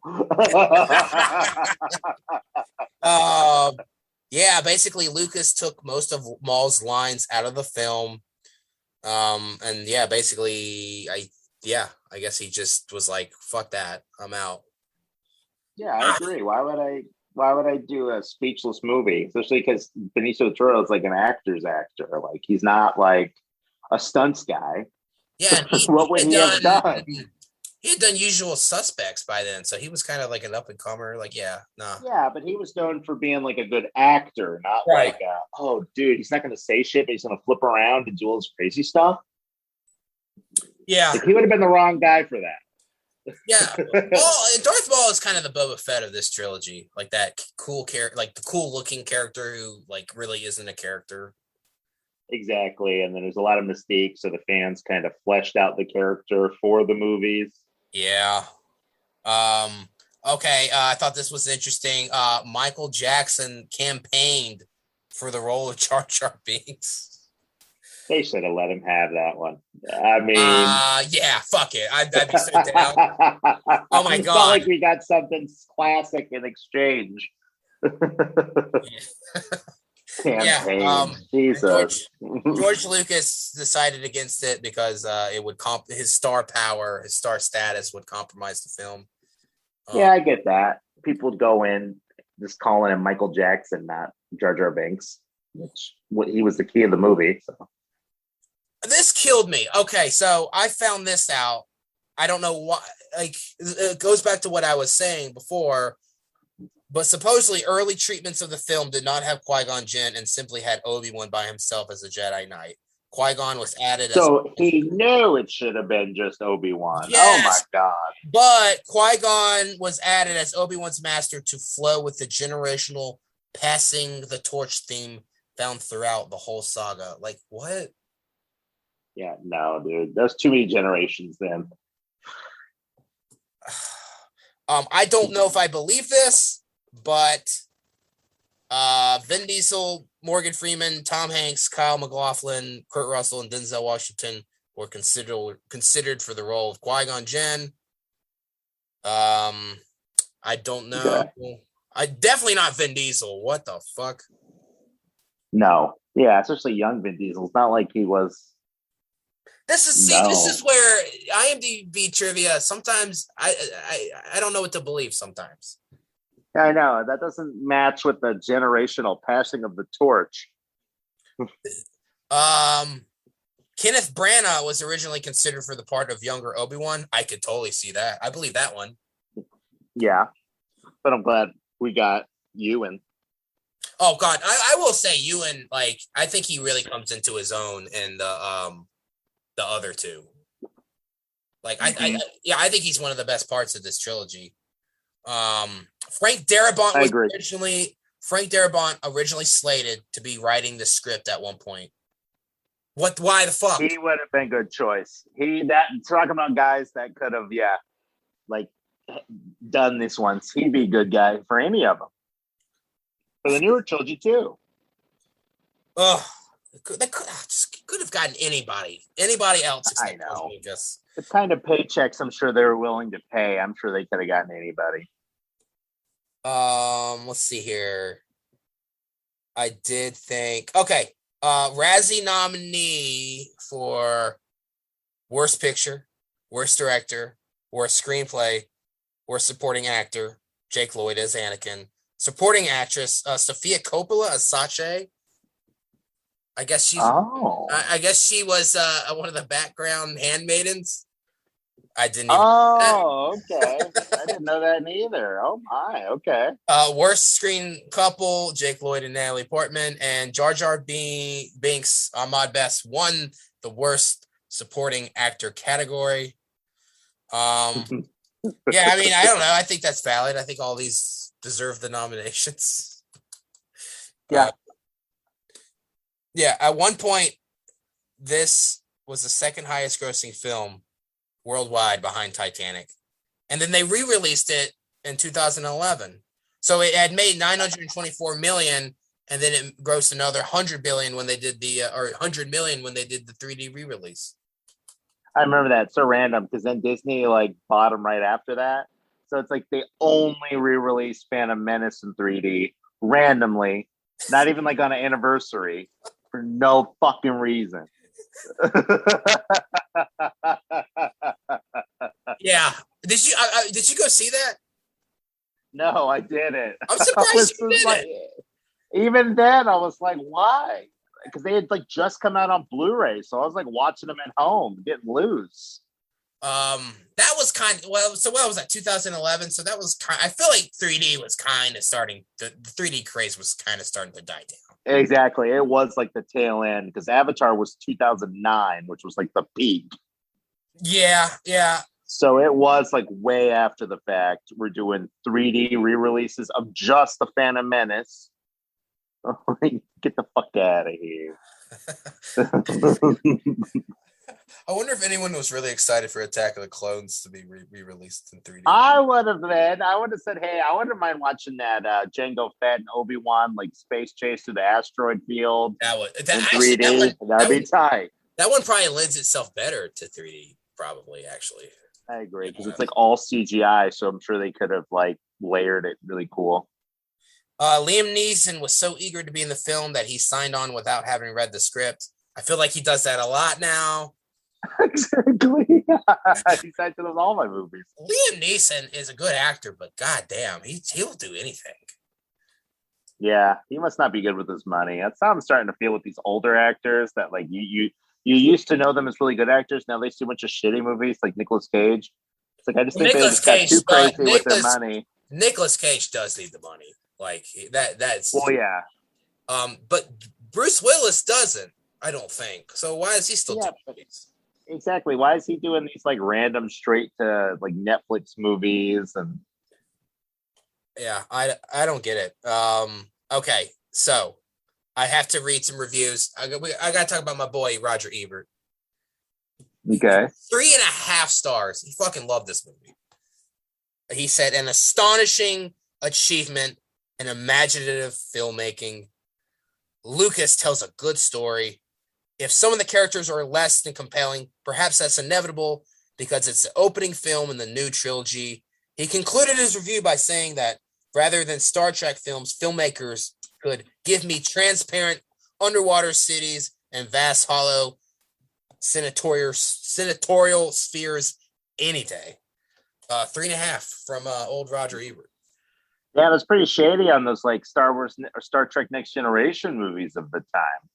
I never got into them. No, me neither. But I just have like, I just remember them always coming out. That's my only like association with Star Trek. I just remember they always had movies. And then right at Carowinds, the Borg assimilator. Oh my God! Oh, I could talk about that. I am just heartbroken that Paramount doesn't own. I agree. Carowinds anymore. I did a big YouTube rabbit hole on like old Paramount's whole like owning theme parks and stuff. Better days. I know, and it just was not the same. Like going after, it just wasn't. No, I haven't been back since I haven't been Paramount in a minute. Maybe one day I should go. Hell, hit me up. I'll fucking go. Exactly. We should just go to fucking Carowinds. And then just bitch about it the whole time. This sucks, man. It used to be so cool.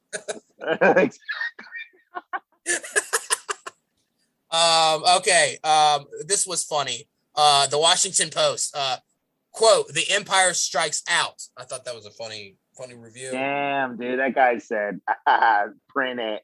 Send it to the printer, baby. Got him. Dallas Observer, "This ain't no movie. It's a very long, very tedious infomercial for Phantom Menace action figures. On sale now at a Target or Toys R Us near you." That's valid. And do you remember, like, the toys came out, like, weirdly fucking earlier than the movie did? Oh, well. I don't know if that's just, like, how things worked back then, but I remember, like, having, like, most of the toys before I ever saw the fucking movie. Did you have a lot of Phantom Menace toys? No, surprisingly. I think I had like the Pod Racer and Sebulba, and like that's all I wanted. It was good. Really? I thought you would have been all over those action figures. Well, I was also, this is the time of Pokemon, so that was like my main true. love. Yeah. And that movie came out in 99, so I was just getting out of elementary school, going to 6th grade. So like buying toys was not the look. Pokemon cards, yes. Toy action figures, no. Yeah, I guess I don't know. At what point is action figures like not cool anymore? I'm trying to think. I wish I would have kept buying them because now I'd be rich selling them all. But yeah, I had a bunch from like 97 to 99. I bought like a ton of them. Like I had the Boba Fett and Slave One and all that shit. And then I think right when Phantom Menace came out, I was like, I can't be playing with action figures anymore. What about the games and stuff? Like I was still a gamer, but I wasn't playing with my toys. So the pod racing game was awesome, but also it was like the Naboo. It was like Battle for Naboo. It was like kind of the spiritual sequel to Rogue Squadron. Yeah, I remember that one. Yeah, I think I rented that from Blockbuster. That was good. I just missed the games. I don't know. I just like miss it. Dreamcast had a bunch of them. They all kind of run together in my head, but I remember Dreamcast having like a bunch where you were like in like the Naboo like tanks and stuff and like just fighting and stuff. Yeah, wasn't there an Obi-Wan Xbox game? I'm trying to think. I think there was. That was Xbox, but that came out like because Xbox didn't come out until like 2003, so it was like way after the fact. Oh shit! Well, never too late to have an Obi-Wan game. Yeah, I think that one tied in with Clone Wars or whatever. This is a positive review. USA Today gave it a 3 out of 4. Quote, "Let the killjoys squawk. Lucas has proved he has the Naboos to pull it off again and again and again." What's the Naboo? I don't know. I picked that why are they throwing shade at the haters? Chill. That was a positive review. They're going after the haters. Like, yeah. Hit me with. I know you got Lawrence Topman's review. Hit me. No, I don't. Hold on, maybe I can look it up. That should be every episode. You just shout out Lawrence Topman and give you the Charlotte Observer review of every movie you talk about. I have before. I want to say oh my God. I think Twilight. When I did Twilight, I think I gave Lawrence Topman's review. I made me love it. Was he like, you guys are really fucking good, dude? I think he actually liked it. I think he gave it like 3 out of 4 stars. He must have been in a good mood or something. He was like, man, this movie's got it all, dude. He retired, actually. I read that. Good, because he can rest. Holy shit. Hold on. Damn it. I think he liked it. Hold on. Okay, yeah. 2 out of 5. Joyless, overly reverential, and impenetrably plotted. He's using a lot of big words. That he's hating on it, dude. Lawrence is pissed. Yeah. Yeah, he was not a fan of it. Not a fan. Damn, dude. Fucking all right. Lawrence. Let's get into categories. Okay. What is the best scene of this movie? Pod racing. Period. Not even the lightsaber duel at the end? I liked it. I'm not even saying one's better than the other. The best scene in the movie, to me, start to finish, was the Boonta Eve classic. It had the stakes. It looked good as fuck, CGI wise, for that time period, and it was just awesome.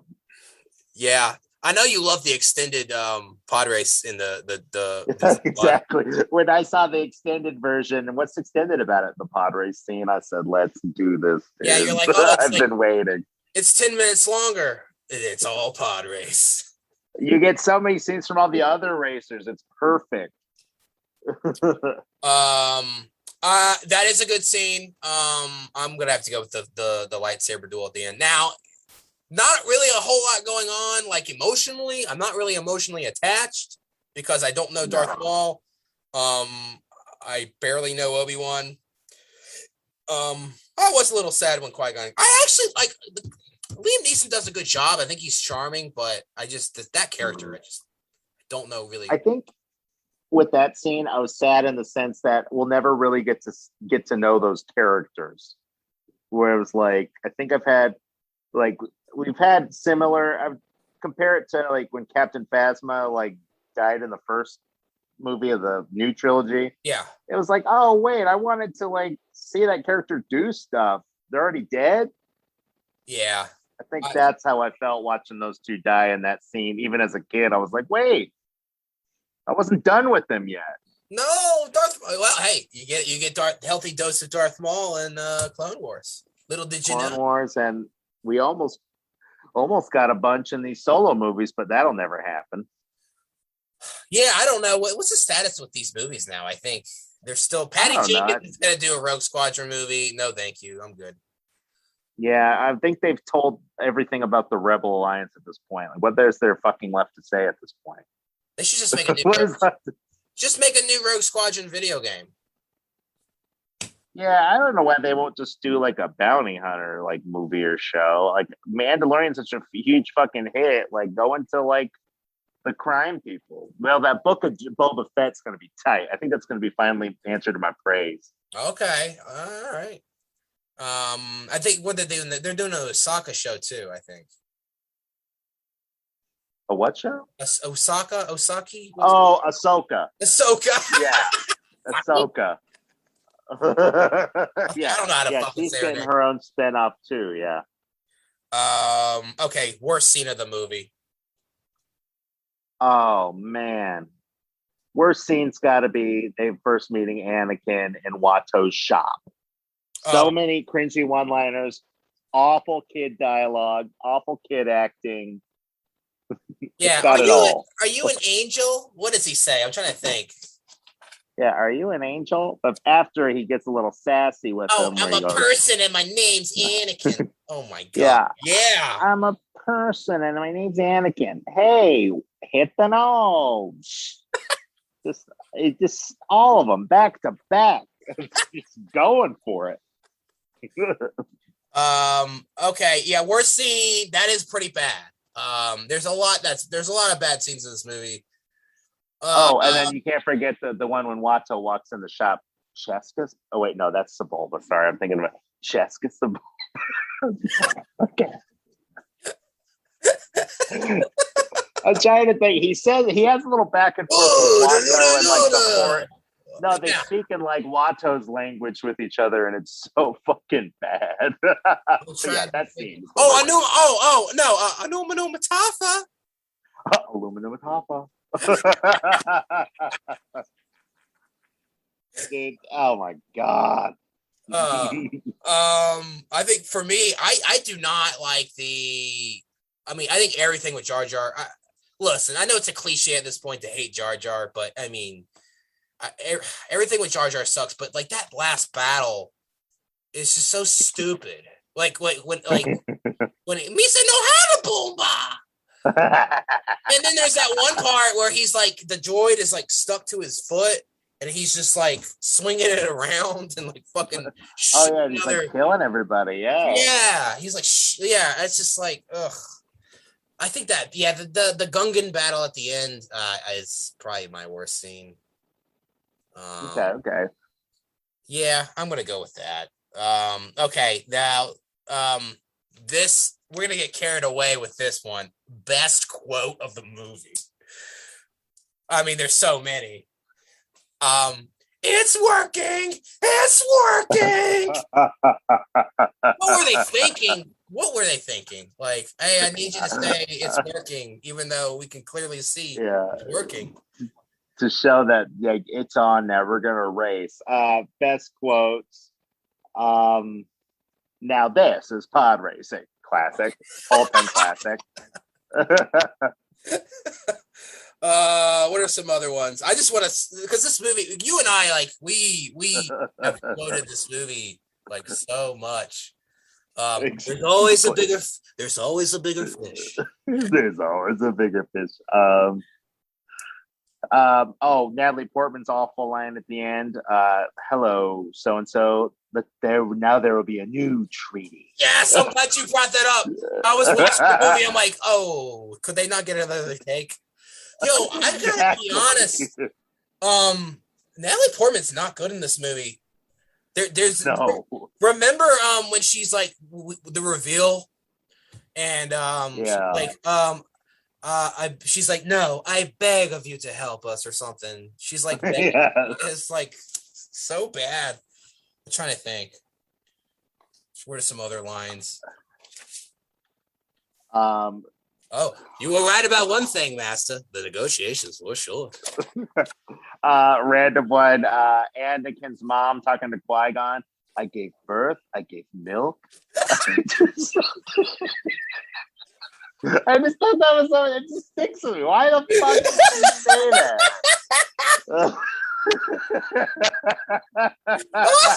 She said, I give milk. Yeah, it was like there's no father. There was no father. I give birth. I give milk. Oh my god! Oh my god! Yeah, man, the whole fucking space Jesus thing. Give me a break. Yeah. Oh my god. My favorite is when they're walking the street market at Tatooine and Jar Jar just like eats a frog on the street, and the guy who sells them goes, "Hey, that'll be 10 whoopie." Dude, he says something like, "No, wonga or something." Yeah, 10 whoopie. Like, why the fuck would they bring Jar Jar along with them to like the city? Like, they're trying to keep a low profile. Wild. They have the queen on the ship. They're trying to just get in and get out, get the part, and they got to bring this fucking retard, like. And then he picks a fight with Sebulba, spits a frog all over Sebulba and pisses him off. Oh! Remember the old lady? She's like, storm's coming. Oh, my bones are aching, Nanny. A storm's coming. Better move quick. We never see that bitch again. I'm like, oh, thanks. Cool, cool, dude. My Oh, boat. dude, Watto's got it going on. No, no pod is worth two slaves. Or the announcers during the pod race are my favorite. They're like all their little isms are fucking awful. But there's one part where they go, "Oh, it's time to start the race." What the Oh, I think we covered all the big ones. We did talk about Boss Nass. Now go the planet cool. You sabi gobi. Oh, I like when Jar Jar's like buddy is like, "You son big doodle this time." Oh, there's one cringy ass line.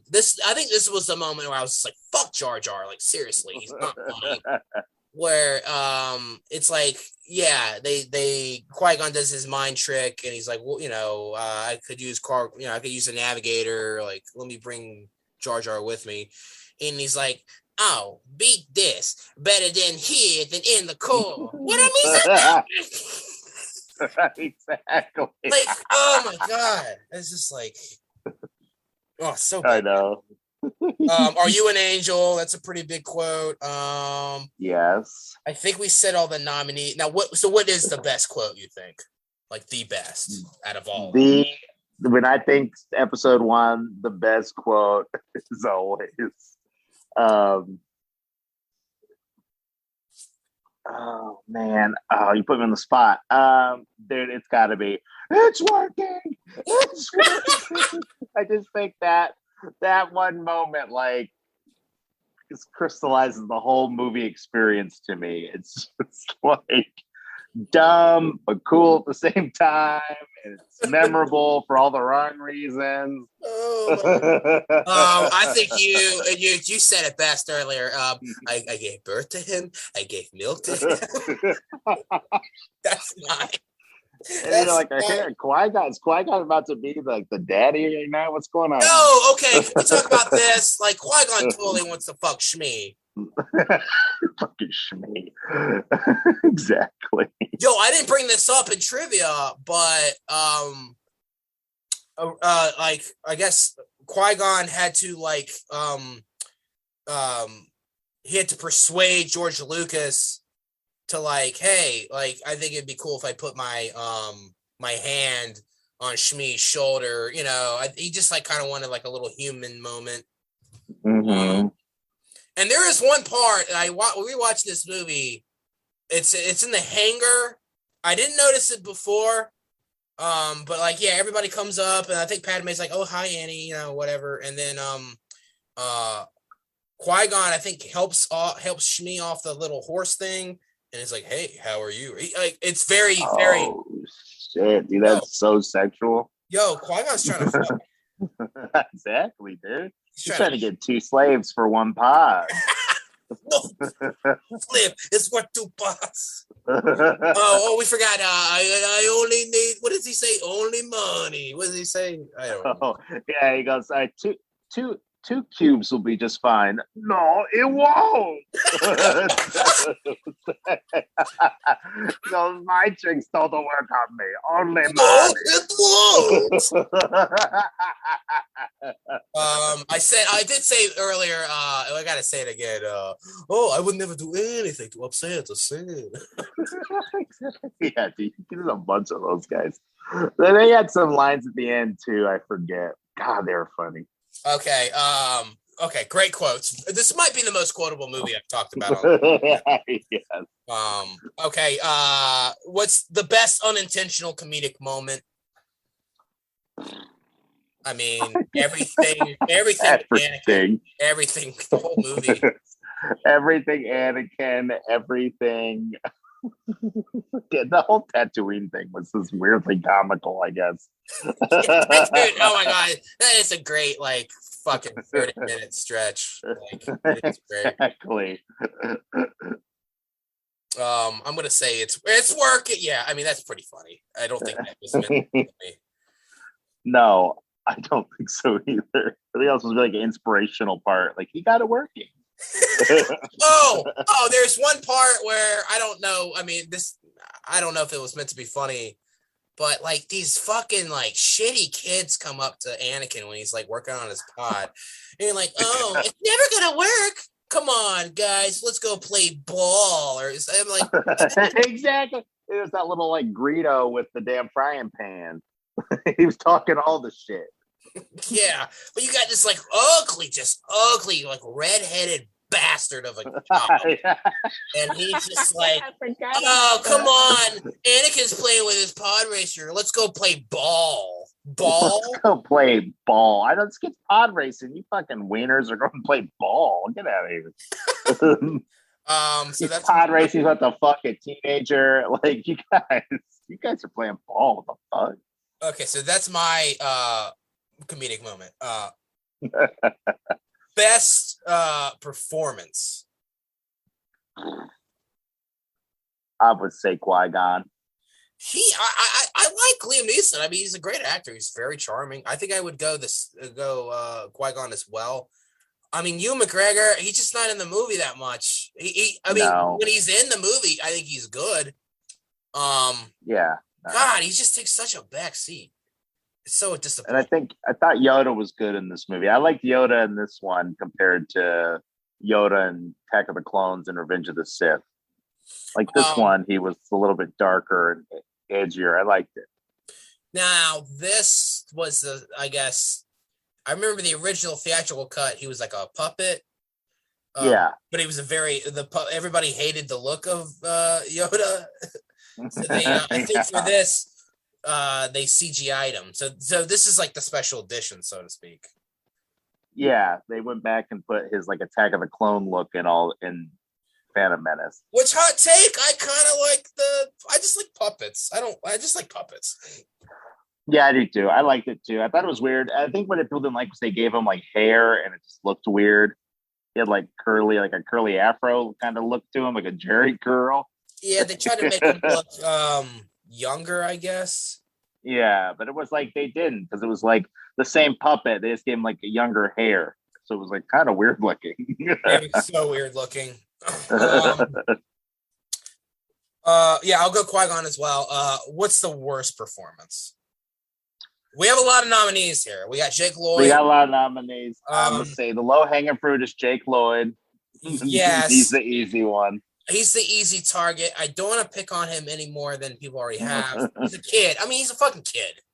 He has to do what he, I don't think Natalie Portman's very good in this movie. No, she just seemed really bored and not into it. Like her lines felt like recited, not like acted out. Yeah, I'm telling you, that line delivery when she's like the reveal, I forget what it is exactly. She's like, I'm asking you to join us. No, I'm begging you. It's just like can we get I'm gonna say Portman. Yeah, I'm going Portman. Sorry, Natalie. It is what it is. She's the worst in the movie, acting wise. Yeah. Because at least Ahmed Best and Jake Lloyd like tried. She did not seem to do that. She is like, oddly, and I like Natalie Portman. I actually do. I think she's been in some good movies. She's an Oscar. Oh yeah. But she's not very good in any of these movies, I think. I think a lot of it is down to probably the dialogue and their direction. But yeah, I agree. But yeah, she was not bringing it in this one. All right. Let's rate this thing. Give me just any last minute thoughts and rate it out of 5. I'm gonna say this movie, at least for better or worse, did interesting things. It put itself out there. It wasn't boring. I'll say that. Love it or hate it. It definitely tried to do things, and it went all in on what it tried to do. Some of it is memorable to say the least. We're still talking about it over 20 years later. So yeah, I'm going to give it 3 out of 5. That's fair. Surprisingly, I'm not that far below you. I would give it like a 2.5 out of 5. I think it's an okay movie. I don't think it's like, it's not terrible. This was watchable. It was watchable. I had fun watching it. I just think like everything's just, I don't know. There's just so much stuff that's wrong. I don't know. A lot of it just, I don't know. George Lucas just made some weird choices. I think if you got rid of the Gungans, you got rid of Jar Jar, aged up Anakin, have the focus be between Anakin and Obi-Wan, their friendship, their relationship. I think, maybe develop what's going on with the Sith and the Jedi. Maybe give Darth Maul some more screen time, some more character development. I don't know. I think this movie needed another draft or two. The script more another focus. draft. It was almost there. I don't know. I think a couple tweaks. I think this could have been a really good movie. But I don't know. It's a weird movie, but it is fun. I don't know. And like I said, I do have a lot of nostalgia for it. It's hard for me to hate on the prequels. Because I don't know. This was, for better or for worse, this was our generation of Star Wars. Yeah. So it's watchable. Now here's the question: is this the worst Star Wars movie? No, not by a long shot. So what do you? What's your ranking? Okay, of all of them. Yeah, sure. Okay, let's go. Okay, so I'm gonna go Empire Strikes Back #1. Okay. Then A New Hope, naturally. Okay. Then let's go Empire Strikes Back. No, sorry. I did Empire Strikes Back, New Hope. We're going Phantom Menace. Wow, 3. Okay. Yes. Then I'm going to do Revenge of the Sith. No, yeah, I'm going to do Revenge of the Sith. Then Return of the Jedi. Then I'm going to do Force Awakens, Attack of the Clones, Last Jedi, and then Rise of Skywalker. What was it? Rise of Skywalker is the worst one. This is tough. Empire. Okay, we get this out of the way. Empire's #1. That is, that's like one of my favorite movies. It's just in general. Exactly. A New Hope. Then I'm gonna go Return of the Jedi. I like Return of the Jedi. It's got some problems, but I like it. I would probably go Force Awakens. I mean, that first Force Awakens is good. It's just what followed afterwards. Exactly. It kind of ruins the experience to me. I think. Then I would go Revenge of the Sith. And then, you know what? I'm going to get some hate for this. But Attack of Clones is not great, but I think I'd put it slightly over this one just because I think it has a little bit more going on plot-wise. I think the whole mystery of, like, who's trying to kill Padme, what's going on with the clones, like, that's... And Obi-Wan's in it more. So I'm going to go Attack of the Clones, then probably Phantom Menace, and then, I got to be honest, Last Jedi, and then Rise of Skywalker, I think I'm with you. It's just not... Yeah. It's the worst one. It was just like a bad movie. It felt like it was made in a Disney boardroom. It felt like there was no vision, no art. It sucked. Because there definitely was no vision, and it was made in. No. Yeah, exactly. So it just sucked. I kind of, you know what? I can't believe. I remember when Force Awakens came out, and George Lucas was pouting. But like, I don't know. Now in hindsight, I'm kind of like, I kind of wish George Lucas was like a part of it, not writing the scripts or directing, but like I wish he had some kind of role in coming up with the story.